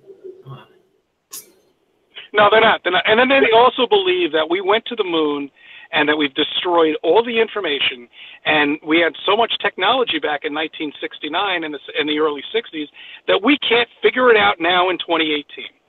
I mean, and so we can't go back to the moon. I mean, what kind of bullshit is this nonsense? You know? That's a bullshit. So was there anyone in the chat room that is a good mathematician and can tell me if what I've said about the Concorde's accurate or not? Has anyone looked into the Concorde scenario and why it was taken offline? Possibly what that would have been hiding in plain sight. I mean, that. Yeah, sorry, go on. No, I was going to say, I mean, nobody's really spoken about the Concorde that I know of. And I mean, this is a perfect example of, you know, the powers to be. I don't know who they are. I have no idea. There are a lot of rumors about that, but they said, look, we got to bring this to an end. And the perfect way of bringing it to an end is creating a disaster. All right, where nobody will ever want to get on this plane ever again. Once they see it explode and kill 100 people, somewhat, you know, forget it. That's it. Perfect way to wrap up the entire whole thing. Bye, good. That plane was nice. It lasted for a long time. We're never going to die. Just wait for another couple of generations to die and start rev up the Cessna all over. Exactly. Put them to sleep again. You know. No, they're very good at what they do. That's why we have to make sure that we hand on the knowledge to our youngers, because if we don't hand on, I've said it many a time before. I really hope I see within my lifetime the tipping point happen, the masses becoming awakening, and the demand happening. But as we've said offline, what happens when the masses are awoken? What happens when we push for full disclosure? Does infrastructure stay as it is? Are we all prepared? For what, you know, are we all expecting our Walmarts and our Sainsbury's to still sell us bread and eggs once we all know it's not there? And I've said this to you too. I really don't know. I mean, I tell people to prepare, and prepare for what? I don't know. I mean, you know, picture your ordinary person who's going to finally figure out that. I don't think mainstream media is ever going to ever say anything about the flat Earth. They can't. So it's going to have to come somewhere else. The only reason they do. So I don't know. I don't know. Yeah, they'll only ridicule it if they do, Chris. So yeah, exactly. What are you doing in line to prepare, whether your family is fully on board or not? What are you doing to prepare for the tipping point? You know, I mean, there's not much we can do. You know, look, if electricity goes out, that's one thing. You know, we're pretty much back in 1800 if the electricity goes out. The only thing you do is just prepare with food. You know, I mean, you can just stock up on dry food and stuff like that. Look, in my building. Do you honestly think that's realistic? Because I mean, how many years does someone stock up for food for?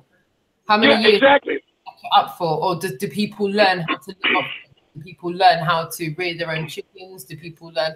I mean, look at how we're all living. Look at how. No, let me retract that. Look at how we've been made to live. We've been made to live in like where I live. There's a freehold for where I live. Okay, I'm not on a lease. In the UK, that's called a freehold. I don't know what it's called in. You know, when some people just own the blueprint to their property, and some people own the blueprint to their property and the land that it's on. So a freehold is when you own the land that it's on. But if that land is only like a small footing on a row of semi-detached houses, then you don't have very much land. Not enough land to have cow, sheep. Oh yeah, no, you can't, and the zoning doesn't allow it either. Yeah, you're forced to live in a system where if infrastructure was to fail tomorrow, how many of us would survive? How many people in the chat room know how to survive if infrastructure fails? 90% of us don't. I mean, because transport, internet, grocery, whatever that, shopping market, if all of that was to fail, how is everybody going to conduct themselves? Because that's what's going to happen. I don't think that's what's going to happen when we get to the tipping point. When we get to the tipping point, and the masses are awoken and enough's enough, what happens next? We obviously all want to know why are we here? Who are we in the bigger scheme of things, and who put us here, and where are we? Yeah. And we already know, yes, the Earth's flat. It's not a belief, and I just want to clarify for anyone that's just tuned in, or anyone that's just just started listening to us talking. We're having a live public conversation about flat Earth. That's what we're here to do. So, at what point does that happen, Chris? Yeah, well, that's an excellent question. I don't even think it's going to come down to that. I think they're going to create something. And you know what? To answer your original question, yes, nobody knows how to do anything anymore. We've been conditioned to live in these small apartments, rely on water running, heat coming, and if all of it turns off, we all freak out. Because we've already had situations where we've had hurricanes come in, turn our power off, and we're out of power for 3 or 4 days, and we're running around like maniacs trying to find food. None of us are prepared for any of this at all. So, I mean, that's where I think the next war will probably come, and I think flat Earth, everybody in flat Earth is probably going to prevent this from happening, and because they want this to happen. They want this. We've been through it. We've already had 2 of them. We already went through the Great Depression. We don't know anything about it because our grandparents probably really didn't tell us anything about it. And people that are in a younger generation, their parents don't know anything about it because it was their grandparents, that knew about it and how they survived. So this generation of after World War II have no clue how to survive in a major depression or anything like that. So it's going to be total mayhem as far as I'm concerned. And they all have this packed, like my county that I live in right now, 30 years ago, it wasn't as populated. You can get out of this county. Now, if there was something to happen on a full scale, forget it. You're not getting out of here unless if you have a boat or if you have a helicopter. That's the only way you're getting out of this area. Chris, my get out plan is the ancestral land I've got up in the Highlands of Scotland, and that's all I've got for the infrastructure fail. There's wild animals up there. We've got ancestral land up there. I'm lucky enough to have that. It's up in the Highlands, but where's everybody's plan B? Because I can guarantee you for now, in the cities that we're all living in, where we're all at, where we've been desensitized to being able to survive on our own, what are we really looking to do? No, it's not happening, and there's no contingency to any of it. Our kids at school, the indoctrination, and they're still going to go to work. Our hospital staff still going to go to work. Our ambulance staff are going to still go to work. Our government officials still going to go to work. Our travel infrastructure individuals are going to go to work. Our sales individuals going to go to work. Our banking, will we be able to get the money in our banks? No, probably not. And that's why a lot of people say, invest in gold and silver and everything like that. But most of us can't go out there and do that. We're all, yeah. One can't. That's not a realistic option for me. No, it's not. It's not. Sadly, tied into working, paying mortgage, paying gas, paying electric, paying council tax, paying car insurance, paying car tax, funding my children going through school. I'm fully, like, if you want to call it, pulling me into, the more I try and pull out of it, the more difficult life becomes for me. Yeah, and that's a system they've created, and it's perfect. It's worked so well, and it's gotten so bad now, where kids aren't even moving out of their house, where they grew up, because they can't afford it. So they're living at home for, decades longer, where they should have moved out right after they graduated college, but they can't afford to do it. So they've created a perfect system here, and it's a shame. And I don't know where I wish I could tell you where the future is going to bring this, but I've said it before. It doesn't look good, So, and there's really no way of preparing for any of this. But the one way of preparing for it is that, at least flat earthers can communicate right now. and I've always said, use this. You know, get everybody's phone number. You know, because if this gets shut down, which is probably one of the first things that's going to get shut down, is the internet. We're not going to be able to talk to each other anymore. None of us are going to be able to communicate to each other right now. I agree with what you said there. That's the most poignant thing, and that's what I want to say. I think networking has been taken out of context into like desperate group finding, and it's not that. I think what people need to understand is if anyone's watching this and they've gone through years and years of an arduous journey of waking up, and it's an emotional, distressing, hurtful, painful process awakening, only to then awaken to find a community of people that you think you can initially trust just because they say flat earth. And yeah, I'm going to put myself out there by saying that I'm a compass mentis human being. You think I've got this far by an accident? You think I've had 2 kids and done a good job with them as far as I'm concerned by accident? That's not by accident. Yeah, I've done that because I've put the effort in to make that happen. Like I've put the effort into to research where I live and to research far enough to know the globe was a lie and it was a belief system. And now I know the earth's flat. Yeah, exactly. I actually, I said last night, I first of all equated this to surviving a horrendous plane crash at sea, only to come out of the plane and realize I'm surrounded by sharks before I get to land, and the sharks being that are online. And now, in remembering what really opened Pandora's box for me with 9/11 and everything else, was, and you know what, if everyone goes right back to one of my first streams, I did mention I had my son in 2007, and it was around 2008 after having my son where I really started to open myself up to the suggestion that there were a lot of things that were being told to me by the system that were fraudulent, and they weren't as genuine as they were making themselves out to be. So in that sense, the journey of awakening for me has gone through tenfold. So to get to this point now, I now equate it to waking up from my darkest nightmare, only to find out there's something worse than that here online. Yeah, absolutely. And that's another thing too, for people who are just getting into flat Earth and they're going into YouTube. Just keep talking. And they're trying to find the truth. Keep talking, Chris. I'm going to the bathroom. Sure. Yeah, and they're just getting into YouTube and they see all this, what do you want to call it? I mean, drama that's going on with everybody. Complete nonsense.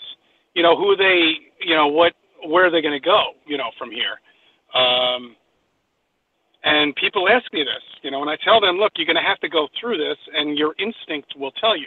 If your instinct was smart enough to tell you to figure out that the earth is flat, you will be able to figure out who to trust and who to talk to,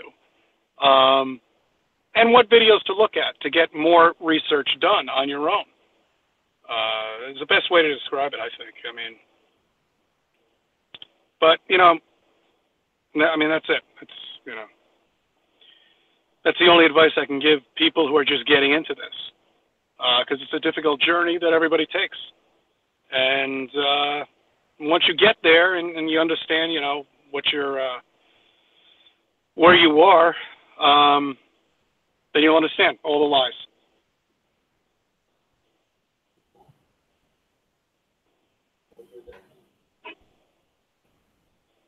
Okay, sorry about that. No, yeah, no problem. I'm going to take a little intermission of my own in a minute. I just want to reach out to everyone in the chat room once again. Okay. Who's in the chat room? Anybody I know or anybody there? I don't know. I want to know if anyone disagreeing with what I've said about Concord, and if anyone wants me to reiterate. I feel like it's really damning evidence of the globe lie. And I'm not mad at that. CC agrees with me, and I agree with CC on this one. And we're not a group. We don't know each other prior to this. We've just had an organic conversation and stumbled across something that was already there in our subconscious. We just revisited it. Nothing new under the sun.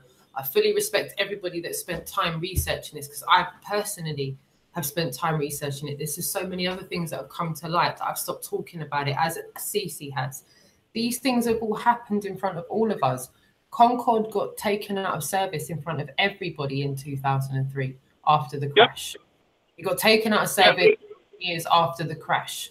Yeah. It was another bloodbath. They did another bloodbath media frenzy thing. Timed perfectly after the decline in the use of aircraft service after 9/11, which was also a madness.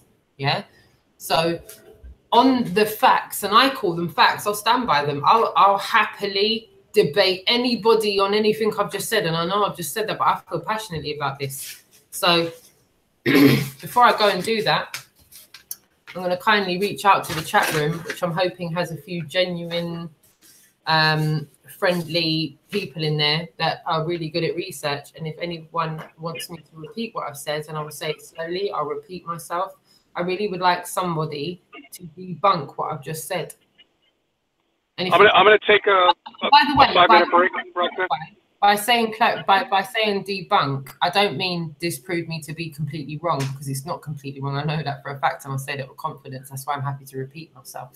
Oh yeah. Time, just because I may be wrong, which I really don't think I'm wrong, you know, and I'll happily meet someone in public, in a public place, if I'm wrong, and take my hat off and go, right, I'm wrong.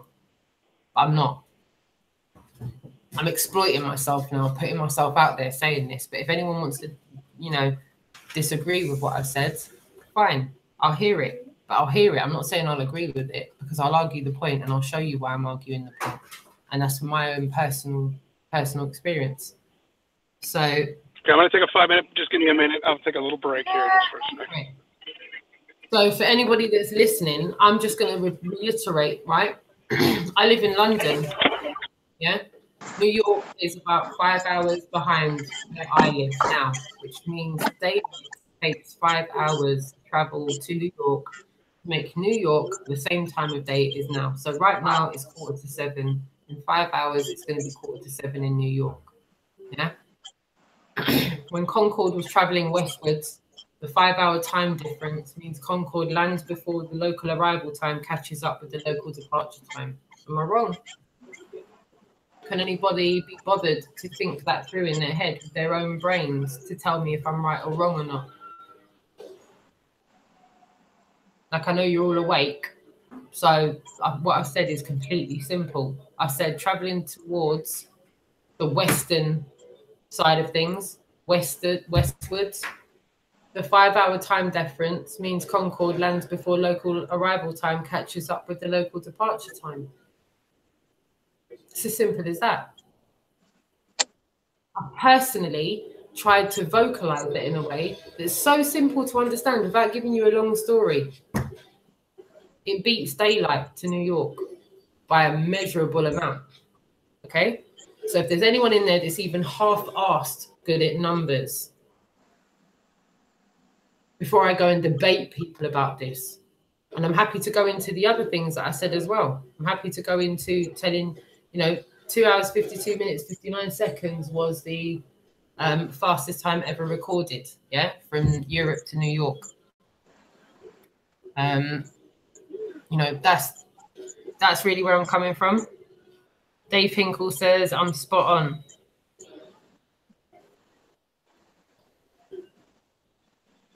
So I'm hoping at least someone in the chat room has done some thinking about this, which is always good to know, always brilliant to know.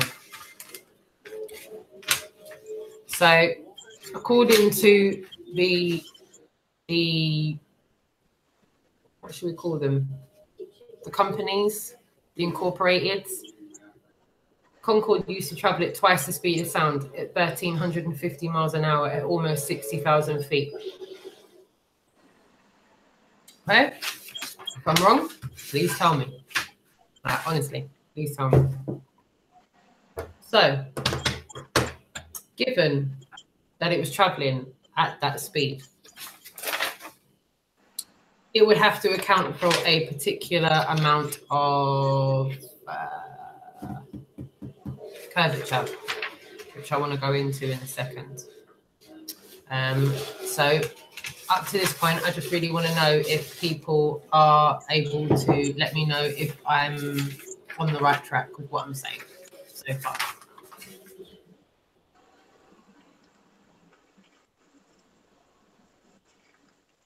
Yeah. Oh, the debate. Concerned citizen, thank you so much for tuning in. I'm definitely not having a debate. What I'm trying to do is I'm trying to give people more measurable proof. I'm just trying to add my 2 cents worth in with measurable proof. So I'm just trying to add in to the plethora of measurable proof we've already got. Yeah. Flying at Mark 2. Yeah. Mark 2 being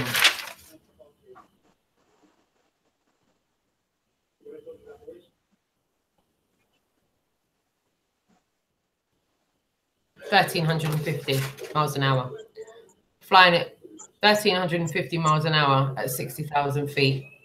It should drop in altitude at a rate of 400 foot per second, which is 6.6 foot, to remain level with Earth. Okay, so flying at Mark 2, which is 1,350 odd miles an hour at around, right? Let's say for argument's sake, 56, 57, 58, 59,000 feet. Should be, okay, in altitude, a rate of 400 feet per second, yeah, which equates to, 400 feet per minute. Let me just clarify that again. Flying at Mark 2, 60,000 feet, the drop should be in altitude a rate of 400 foot per minute, which equates to about 6.6 foot per second. 6.6 foot is a round up of 6.66667. The amount of sixes that are in there should just alarm all of us. They greatly alarm them. But that's what it means to do to remain level with Earth's curvature. But the LCD screens on the flight clearly show that that does not happen. So they can't have it both ways, and it beats daylight. So if anyone wants to disrepeat what I've said, please go on ahead. And I mean that with love. I mean that, like, you guys are watching me. I don't want to do the truth a disservice if I've said anything wrong. No, I'm here. I really want you to point me out so that I can go right. Okay, that's the clarification. Let me research that. Let me do the numbers. Let me work out if. And what I'm saying is they can't have it both ways. This is what we're taught at school: the rate of speed, the rate of distance that you cover at a particular speed. We're all taught this in the education system. So when I say they can't have it both ways, I mean the education system and the system that be in place can't have it in place that they tell us one thing. There we go. All right. Measurably proved to argue that point. That's really what I want to get across. Instead of us professing to know models and stuff, we just need to put into disrepute the lie that we've been told, which means taking out particular points and debunking them. We need to turn into a massive human being that debunk the lie. We all have to start debunking it. All of us. We all have to take segments of it and debunk it. So that the lie has nowhere to hide and it has to be ousted. I don't know if anyone concurs with me on that one, but I feel that that's really the way that we're going to get forward, unless we really start saying well, look, here's one piece of your lie, I'm debunking it. There you go, case closed. That's it. We have to take the elites to court and about this so that we can legally show people these people have committed crime. They've lied to people on the most unimaginable scale. Yeah, exactly. Unimaginable. I mean, to a point where I mean, we all believed it. We all believed in this lie, and everybody's always going to fight us. You're going to fight us to nail and tooth. I mean, that's how it is. But when you've woken up to this lie, where are the powers to be that have created this for us? To this society that we live in, which, as far as I'm concerned, is not fair. We shouldn't be doing this. We shouldn't be doing any of this. The Creator created this. It's as simple as this. Once upon a time, yeah, because I'm just going to use language that I've been taught.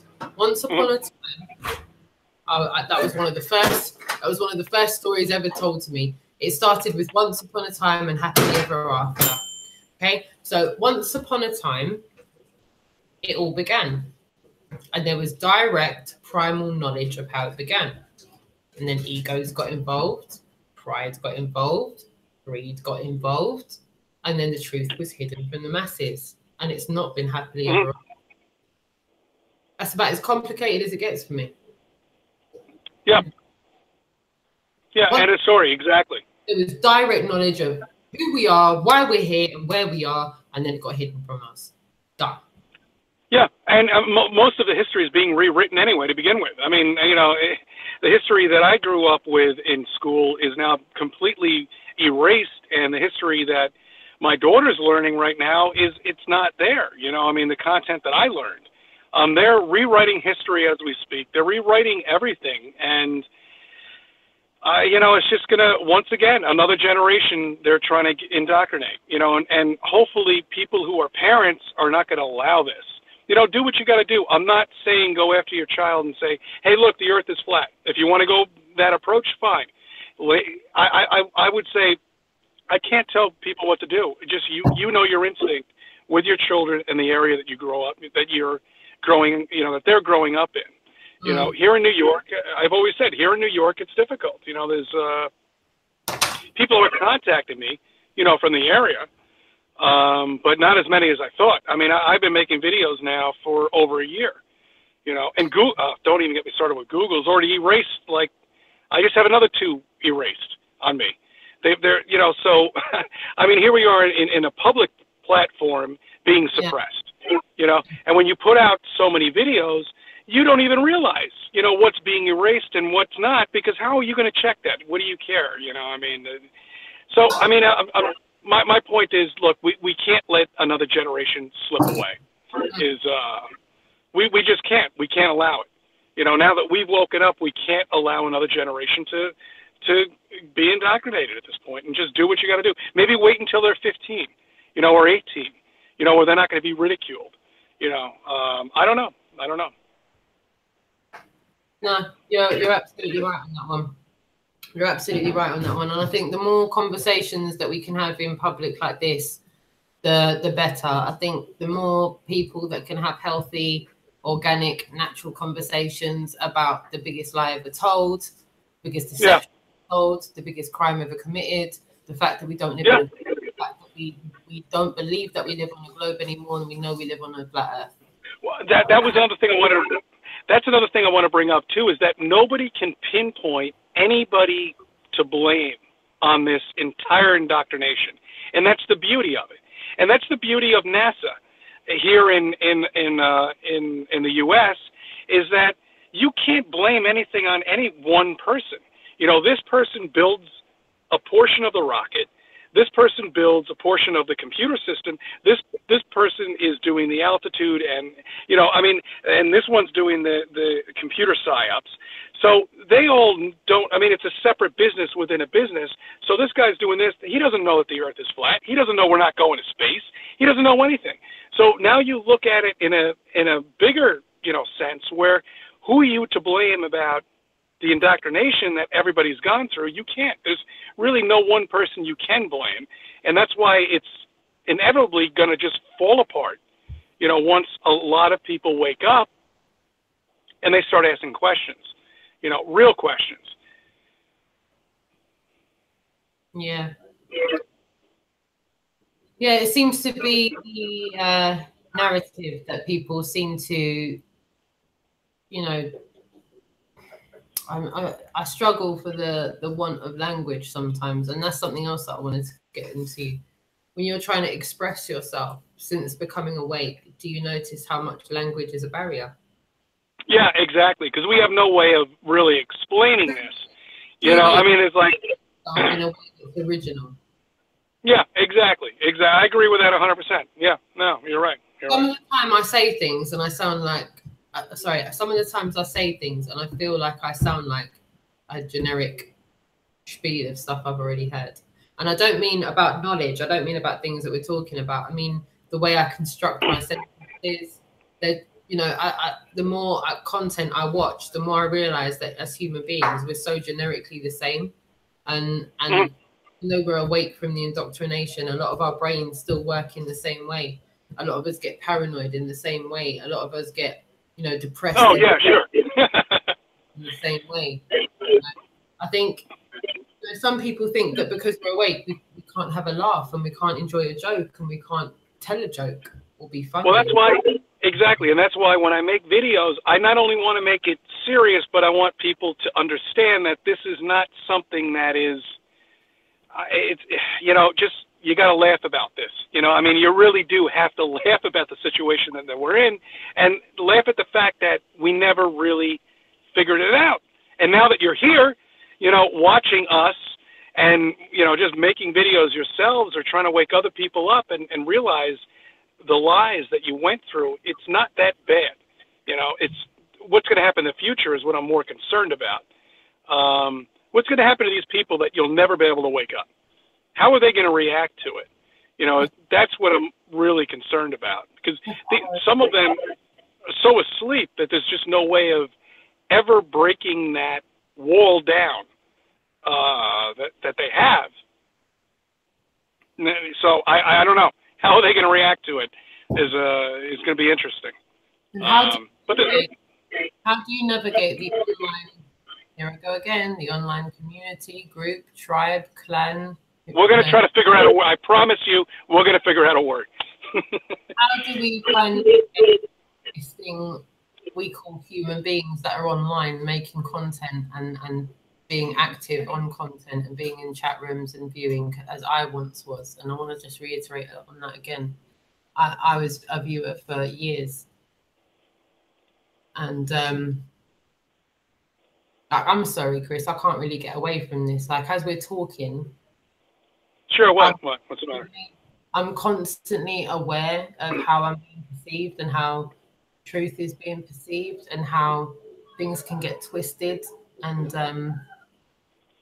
I'm not going to lie, I've been like heavily affected this week about the community, the tribe, the clan, the movement, the group.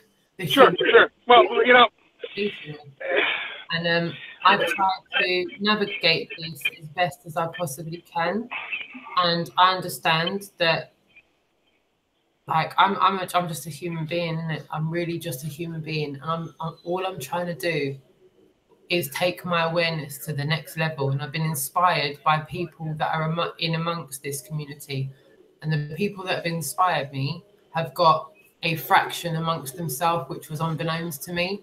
And I wasn't going to go here, you know, but it's actually, I can't concentrate. I'm so sorry, I've got a lump in my throat. I can't. Don't worry. Look, that's, you know, I know, don't fall into it. Don't fall into it. The best way to get out of it. And you know what? Maybe they wouldn't understand me as much as they do if they were in another country, but they're in my own country. And people don't understand how long I've spent on my own. And I don't care how vulnerable I look right now, because this is me. I've spent so long on my own and only had my family to talk to, that when I found an online community, group, tribe, whatever you want to call it, when I found them, maybe my own discernment went out the window for a minute, because I heard that they believed that, you know, they were awoken from the globe lie and they knew the earth to be flat. Maybe that's all it took for me to trust some people. Well, that's the problem. I mean, and that's where I come in, because I have nobody to talk to at all. And I've been at this for years now, you know, and that's why I just got so disgusted with, look, I can't talk to anybody around here, you know, let me just start putting freaking videos out there. And I have people hitting me with more bullshit, just complete nonsense, you know, and they're hitting me from the U.S. You know, I mean, I got people claiming they're from Jersey, they're from here, they're from, you know, whatever, Connecticut.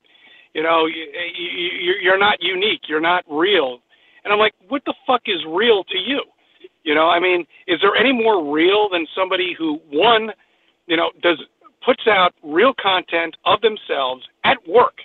You know, I mean, this is the only time I could ever put videos out. You know, I mean, putting their face out there in the community, and all these trolls are doing are just putting shit out, hiding behind these ghost, you know, pocket channels that have no content at all whatsoever. You know, supposedly they've had them for 5 years, and there's no content in there. They're all fake. They're sock accounts. All right, they're sock accounts, and they're made to hurt the real people that are in this community, trying to spread the truth. And others who have, you know, big content and many subscribers, I don't know what the deal is with them. I really don't. And I don't even understand why the drama is even there. You know, I mean, we all agree on one fucking thing, that the Earth is flat. I don't understand what the hell the problem is. I mean, there's got to be some other reason why, you know, I'm getting attacked, you're getting attacked, and other YouTube channels are, you know, by bigger channels, and it makes no sense. It makes no sense. Why? You know, I mean, it's like, this is campfire conference. This is like gathering right next to a campfire and enjoying people's conversation. And people just can't relate to that, even inside the community, for crying out loud. And that bothers me. That really does. And people, you know, and newbies that are coming in, they're going to say, oh, you know what, I don't want anything to do with this. I'm never going to look at it again. Turn it off. Let's go back watching the baseball game. You know, let's go back falling asleep. And that's the problem. And I think that there's a reason for all of this. Okay, and that's why I, myself, said, hey, look, I got to get in contact with you, you know, because you seem like the most genuine person that I know of, you know, to talk to. Me. That's all I can be, is me. And it's this same community. That's the reason I'm here now. It's the reason I'm here talking to you now, is because of the same community that I feel thinks badly of me. This same community has put into question how long I've known other people in the community, suggesting I am. And initially, I don't want to have. I said to you before we came on air, I said, if there's just one thing I want to say to you, Chris, I really don't want to talk about anything that's happened before I've gone on air today, because new people that are awakening may see this content, and I don't want to put them off in any way, which or form. I don't want to put them off trying to seek the truth, and I feel that they will be put off seeking the truth if people are having, you know, tittle-tattle amongst each other. But today, just within 20 minutes of something that I saw online, I saw something that really kind of distressed me, and it distressed me in the point where I felt I had the need to defend myself, and I felt, you know, I don't want to go into too much detail on this content here, because I don't feel like it's going to do the truth any justice. But at the same time, I just want to say to new people that are waking up, like, this journey is not easy.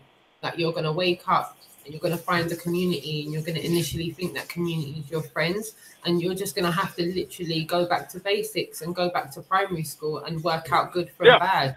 Exactly. Exactly. It's really not about being the want to be accepted. It's not. It's just about the want to have a human interaction with another human being about something you both agree on. That's all this is about. It doesn't need to get any more complicated than that. And anyone that does make it any more complicated than that, I feel, has got a hidden agenda. Yeah? Yeah, no, there's definitely. I agree 100% on that. Yeah. Get back to basic. I'm a human being. You're a human being. I know the earth to be flat. You know the earth to be flat. Therefore, we're having a conversation. This technology has allowed us to do this. And the journey of awakening I've already put down. And why I'm here, I've already put down. So I'm here now having a conversation with you. But I've pulled myself together now. But at the same time, I really wish that I was 100% concentrating on this. But because of, I just don't know why the community is so fragmented. Like I said, like, I've come into this community and I've got respect for people that are putting their personal time into doing something for the truth. Yeah, and yeah, absolutely. Doing things for the truth. I give that. We're only human, you know. That's why I've got my notes in front of me, because sometimes when I'm quoting things, I might get things wrong. Not all of us get everything right every time. It's called human error. Yeah, there's no way. We can't. I mean, there's no way. At work, when I do it at work, I have to explain myself in a bi-weekly meeting. I have to explain what I've done, you know, wrong. I have to explain the weekly meeting. I have that too. Yeah. Accountable for things that I do. So I just want to let everybody know that's watching this conversation right now. I completely stand by everything I've done up until this point. Have I done everything correctly? I can't vouch for that completely. Do I have respect for people that have a fraction amongst themselves? Definitely, yes, I do. I have respect for a lot of people that, unbeknownst to me, have got fractions amongst themselves. Have I stumbled across that by mistake? Yes. Yeah, and I say by mistake because I haven't taken myself off of my tangent to research these subverted things. So I've come to them late, you know. I didn't know that there was massive fractions. I had my grievances with hangouts that do super chats, but I stand by that. That doesn't mean I'm being hateful to them as a person. I just don't understand it. And fine, there's people that might not understand why I'm making live content. But you, even if you did walk a mile in my shoes, you still wouldn't understand. No one knows everybody. You just got to sometimes let time speak for itself, and you'll find out if people are genuine or not. Let a long time go down, and over time you can judge for yourself. And it's for me to. I'm going to say I'm a genuine person. I'm going to say I'm a genuine individual. But people that don't know me don't know that. So it's up for them to watch and hear and make their own decision. I'm not here for favoritism. If one person watches my content and one person goes off and researches the fact that they've been lied to their whole life, then my life hasn't been in vain. I'm not here for variety. I'm not here for anybody to say, oh, no, I have enough friends. My life's all right. There's nothing, my life's all right. I've actually got nothing to gain. I've got everything to do. It's not everything to gain. I've got certain members of my family that know I'm awake, and I've got certain members of family that don't know I'm awake. If certain members of my family that don't know I'm awake find out I'm awake, it's a headache for me. So there's still there's a lot of bridges for me to cross. Just because my fiance, my child, and my son know I'm awake doesn't mean it's a walk in the park for me. And I'm not here, boo-hooing about my own life. I'm just giving you my own personal testimony on how things are for me. So to awaken to this and to find the marsupial fuckeries of the fragmented truth community, group, tribe, clan, God, how many times have people got to get misconstrued? I know there's a lot of people out there that aren't genuine. I'm only saying I am, and I can only speak for myself. I can't vouch for anyone else. I've learned the hard way. No, I know, and I can't either myself. I have 5 or 6 people that I always, comment on their videos, and they put out some great videos, and there's just it's deeper, when you get into this flat Earth. I mean, and then you get into the community or clan or whatever you want to call it. It's as far as it's people, as far as I'm concerned, flat Earth people. Maybe is another explanation of it. It seems like there's some kind of agenda inside of that's trying to suppress, real people to come out and communicate together, where we're being snubbed, and they're not. It's almost like they're not allowing us, in a way, to really get out there by closing. I mean, really, I mean, there's so many levels of this, but yet we can use other platforms. I mean, it's not only YouTube. You could use other ones. I myself are not signed up for anything else, and I've explained it to everybody a million times. I'm on YouTube. That's it. I have emails and email addresses in other places if you need to contact me. I have that listed there. But other than that, this is the only place that I can be contacted. And I just don't like Facebook. I don't like Twitter. I don't like Snapchat. I don't like any of that stuff. There's probably 50 million other ones that are out there. I don't want to bow down to a hierarchy. I've just wakened up from that as well. That's another thing. Yeah. And if I get closed down, and people out there that have done a lot more bits than me and a lot more bits than you. There's a lot of people that have put their self weight, and maybe I'm going to choose this wording. I'm sorry if this offends anyone. Even people that I don't fully respect everything they're doing, is people that have exploited themselves way more than I have in this community. Mm-hmm. I can't speak for you, but I feel that both of us can agree on there's people that have gone way above the call of duty of self-exploitation for the truth. Oh, absolutely. I agree with that 100%. I mean, at this point, it's not. One thing I can agree on, I can't agree on everything they're doing, but the one thing I can agree on is that they agree with those of us alike that the earth is flat. Exactly. That's all. That's what it's all about. And it's just, look, you're absolutely right. I mean, there is an agenda somewhere inside of this, and it doesn't make a difference to me. We're just going to continue doing this, I hope. And I hope more and more people, tune into it. And I wanted to bring one other thing out, too. I'm sorry? Go for it. Oh, okay. I mean, with the subs, people have on their channels, I was really excited at one point when I got to like 500, and I didn't really even acknowledge when I got to 1,000. And one of the main reasons why is because I was like, well, I'm not doing this for anybody. I'm happy, and I thank everybody, for subbing. I do that on pretty much all my videos. You're worried the more they sub to you, because I do. I feel concerned. Like, if I see, I'm like, oh my God, wait, hold on, oh no, like. Yeah, exactly. If I wake up one day and I've got 100,000 subs, I mean, yeah, exactly. Exactly. It gets me a little worried because we're putting our lives on the line here. I mean, literally, we're putting our reputation, shall we say, on the line. And not only, lives is another way to describe it because, I mean, anybody can come out. But the thing is, then I looked at it and I said to myself, hey, look, if you're here watching me, and I've stated it, you are a flat earther. You're not going to get to my station. You're not going to get to your station unless if you're interested in the flat earth. So you've got to come to us and you've got to ask questions, obviously. Yeah. You're here for a reason. It's not like, oh, well, he's a flat earther. Don't hire him for a job. How did you even realize that? I mean, really, how'd you get there? But I mean, hey, look, I have a backup. I have many skills that I can do that I'm very, very good at if I was to ever have a situation like that happen. And if I have to resort to that, I will. And that's what this life is. Corporate life is done for all of us. We can't work for corporate life anymore. That's gone.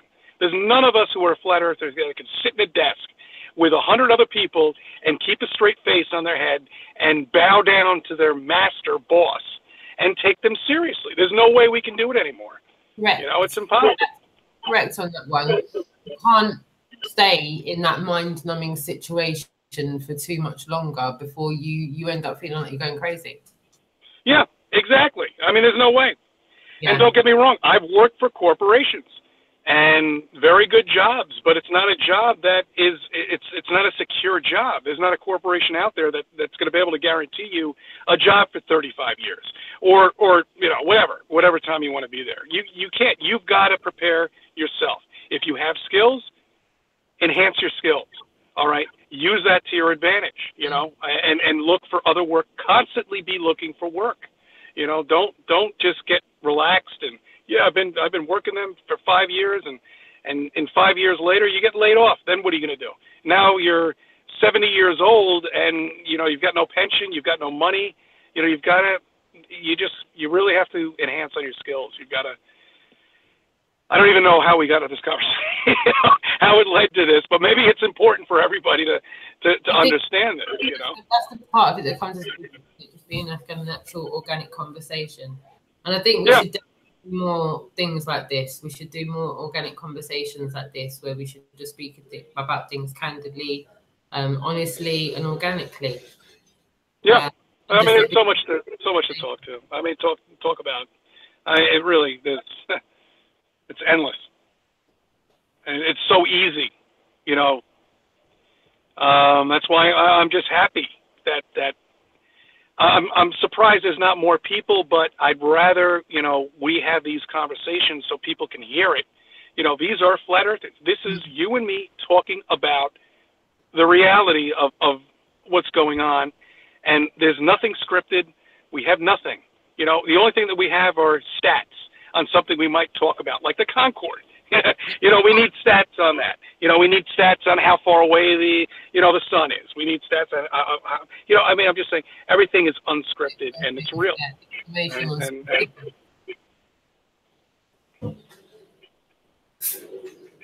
Sorry, go on. I mean, that's the bottom line, with how I think videos should go instead of, I mean, when you go through Flat Earth, and I admire the big guys. They're doing a great job. Don't get me wrong. They put a lot of work into their videos, but I mean, it's like just rehashing stuff that we saw years ago, you know, and over and over and over again. And I'm like, yeah, I saw that. I saw this. I knew this. I knew that. Do you think conventions are the way to push awareness forward and get us to the tipping point?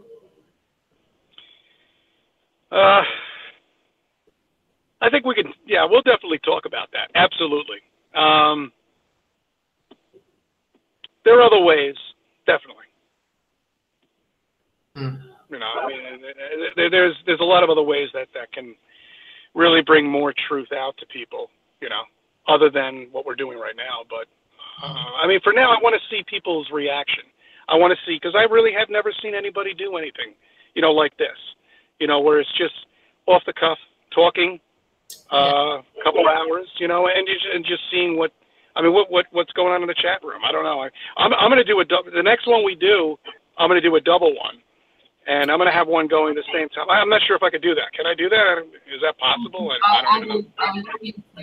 I'm so new to this myself, Chris, that I'm so kind of not clued up on what to do with the Hangouts. I'm literally just like primitively doing my own Hangouts. Same with me.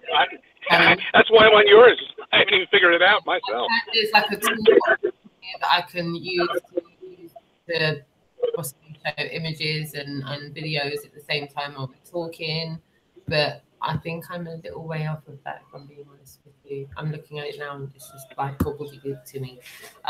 So the way I do it is I kind of run a bit of a ramshackle setup, and I am on my laptop and on my phone in the chat room at the same time, and that's the only way I can do it. My laptop want to do two things simultaneously. So, forget it. Yeah, forget it then. If you're doing it on your phone, there's no way you're gonna be able to see it. Yeah, no. It's impossible. I have to do this and I take my phone and go into the chat. It's a nightmare. About, you know? Yeah, that's a nightmare. I lost you.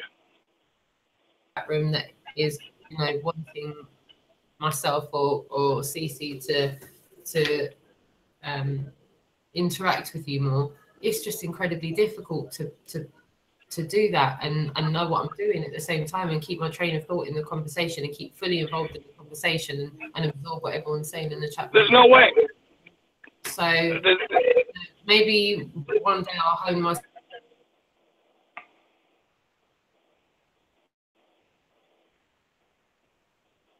I do keep saying to everybody, thank you so much for taking the time out to watch what we've got to say and to hear what we've got to say, and to listen into this public conversation that we're having about flat Earth. And yeah, we have talked about a few other things, but those other things that we've talked about very much encompass under flat Earth, wouldn't you say? Absolutely. I mean, everything we're going to bring up is going to have some way or another to correlate with flat Earth. You know, I mean, everything is. I mean, there's no way getting around it. Yeah, it's all been created. To look into Concord, I would encourage everybody to look into the statistics of Concord and see how they conflict with, they can't have it both ways. They just can't have it both ways. So yes, we've got lots of images from 60,000 feet to 120,000 feet. We've got lots. Oh yeah, we didn't even touch in on that one. I forgot about that. Damn. So we've actually, I want to bring that up. And obviously, what they wanted, the glorification and the notoriety of breaking world speed records and whatnot. But they've documented some stuff that's quite damning in regards to statistics and the heliocentric model that we've been taught, and how, you know, very much the stats and facts, they're not opinions, they're facts about the Concorde, how they completely contradict the heliocentric model, which is why obviously they had to take them out of service. It's so obvious, it's borderline laughable that we've all just not really gone forth with that damning piece of evidence, as well as the moon landings. The faked moon landings is also damning evidence. Yeah, these are all factual information they're giving out to us. So we can call them out on it, but nobody's actually looked into it because, all right, I didn't look. I'm going to say I wasn't a flat earther in 2003. I had no idea what was going on in 2003. All I knew is this Concorde, which I'd never been able to afford a seat on, which was like $10,000 to go anywhere, blew up, and they decommissioned the flight. Great. So for me, in my head, I said, who cares? That's fine. End of story. I'll just get on American Airlines or whatever airline to go across, overseas. And so that's great. So I put that to sleep. But all the stats are there now that you've woken up and you're a flat earther and you can look into this. All the information, that's what we love about the internet. You don't have to go to your local library anymore. It's right there in front of you. I mean, it's you can look this information up. You can, figure out that there's something the matter with this picture, that this plane is traveling faster than daylight when the Earth is 93 million miles away. We're spinning 1,000 miles per hour, with all these planets going around, and this little craft is traveling faster than the sun. I mean, guys, Jesus, my God. I mean, it's right there. That's why they decommissioned this thing. And for 30 years it was there. Nobody else even questioned it. A lot of famous people were on this plane. Any regular guy like me is never going to even see any of these things in person, so we didn't care. I don't even know how many Concords there were. Were there multiple Concords, or just... It was, what was there, 20 made? Oh, there were. Okay, there were that many in the fleet. All right. What do they do with the other ones is my question. Air France and British Airways had one, and there was a Russian one as well. Okay, all right. I'd be curious to find out where these are now. I think the Russian one only flew for about a year or so before it was decommissioned. No, but I mean, I've heard nobody really speak about this at all. And it's quite surprising. I mean, yeah, sure, we have these jets that are going... I don't know, I think we're up to like Mach 5 now, or Mach 4, I think. I'm not 100% sure, but I mean, they're going pretty fast. But these are, I mean, do you know anybody who flies a jet? No. Am I ever going to meet anybody who flies a jet? No. Unless if some guy contacts me on my comments, and I can't verify that. I was a, jet flight, whatever. That's great. And I'm so happy that you're here on my channel, but I can't verify any of that stuff. And it's great. We need verification. We need somebody with PhDs. We need scientists. We need people who are going to question us. And we haven't had anybody question us at all. Nobody. I mean, it doesn't matter what your education is. It's the fact that you've woken up to the flat earth. Who cares? It doesn't, at this point, all of that nonsense that you learn, you don't trust anybody who doesn't have a PhD. I mean, unless if he has a PhD, you trust this guy. If he doesn't, then you don't trust him. That's how we were grown up to believe. We believed everything a doctor says. When we know most of the shit that the doctor says to you is complete freaking nonsense. And that's a whole different, that's a 4-hour show right there. I can get into doctors, so don't get me started with that. Yeah, I fully agree. Can you see it's like a domino effect? One communication will lead you into another subject, will lead you into another subject, and so on and so forth. And sound like someone that's saying everything's a conspiracy. Yeah, no, absolutely, I agree, and that's why this is important. This really is important, and I'm going to try to make my time, free on. I can't do it every Sunday. Just I'm sure you can't either. But whenever we can, I just hope we can keep this, going. Even if it's in the week, we'll definitely do. Absolutely. The conversations consistent in whatever way we can. Absolutely, I agree. I agree. Perfect. Well, I think we've probably gone on for long enough today. We've probably gone on for over a couple of hours now. How long is it? I've no idea. That's the beauty of it. I mean, you just don't know. It could go on for hours. I'm thinking maybe 2 hours. Has it been 2 hours? I don't even know. Started streaming over 2 hours ago, so. That's excellent. You see, there we go. Longer, it's going to be very difficult for anybody to watch it on playback and get any information or look into any of the things that we've spoken about. And I would stress, if anyone's out there that can look into what I've said about Concorde and try and, if there's anything I've said wrong, constructively criticize me by all means. And if you've got anything to add to what I've said regarding Concorde, go right on ahead. I'd gladly hear what you've got to say on it. Anyone can contact me on operationrealness@yahoo.co yahoo.com. Yeah, operationrealness@yahoo.com. Anything you want to say? Yeah, my channel is CC, and the reason why I use CC is because when I first opened up my channel, I didn't know anything about the numbers, 33 or anything like that. So what I did is I took my initials of my name. My first name's Christopher, of course, as everybody knows. And I use my last name. So I just put CC there. So a lot of people, as a joke, say, you know, CC equals 33. It's the ridicule. Hey, look. Yeah, exactly. I was born with the name. What am I going to do? So I just don't believe in it. What it is, exactly. I can't do anything about that, guys. That's all. Cool. So yeah, we'll try and do this on a regular basis, whether it's going to be on a weekday, on a weekend. What we're probably going to do is we're probably going to do it on an ad hoc basis when we're both free enough to do it. There's no us having these conversations offline. Yeah. Online. So whenever me and Chris have got an opportunity to speak, we'll share it with you all. There's no need for us to be private. We're not talking about anything that anyone can't hear. And that's what I want to stress to everybody.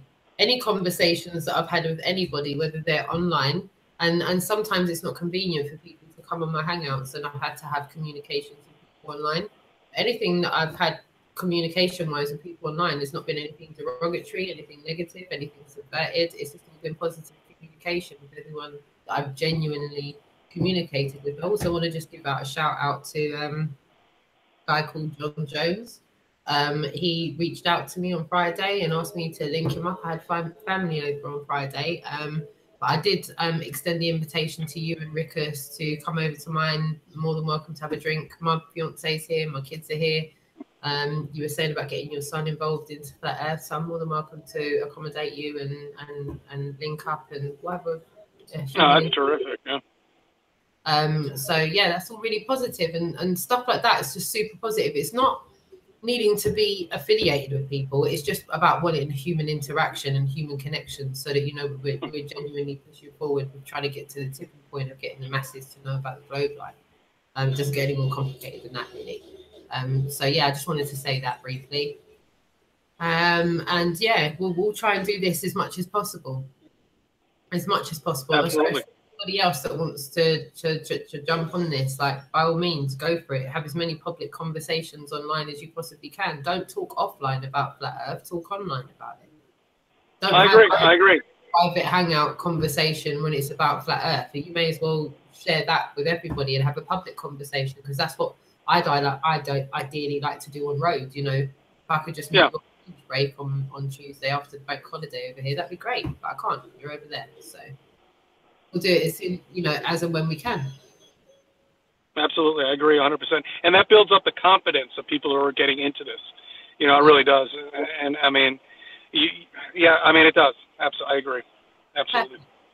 Yeah, to everybody that's tuned in to listen to our conversation today, I greatly appreciate you taking the time out of your personal time and listening to what we've got to say. We will try and get back to everybody in the replay chat. It's been extremely difficult to kind of keep up with everything that everybody's saying, but I will try to find the time. It's not something that I do. I genuinely struggle to find the time to do this. To sit back and watch my own content is just a bit of a reach for me. Oh, it's impossible. You can't. I mean, you know what?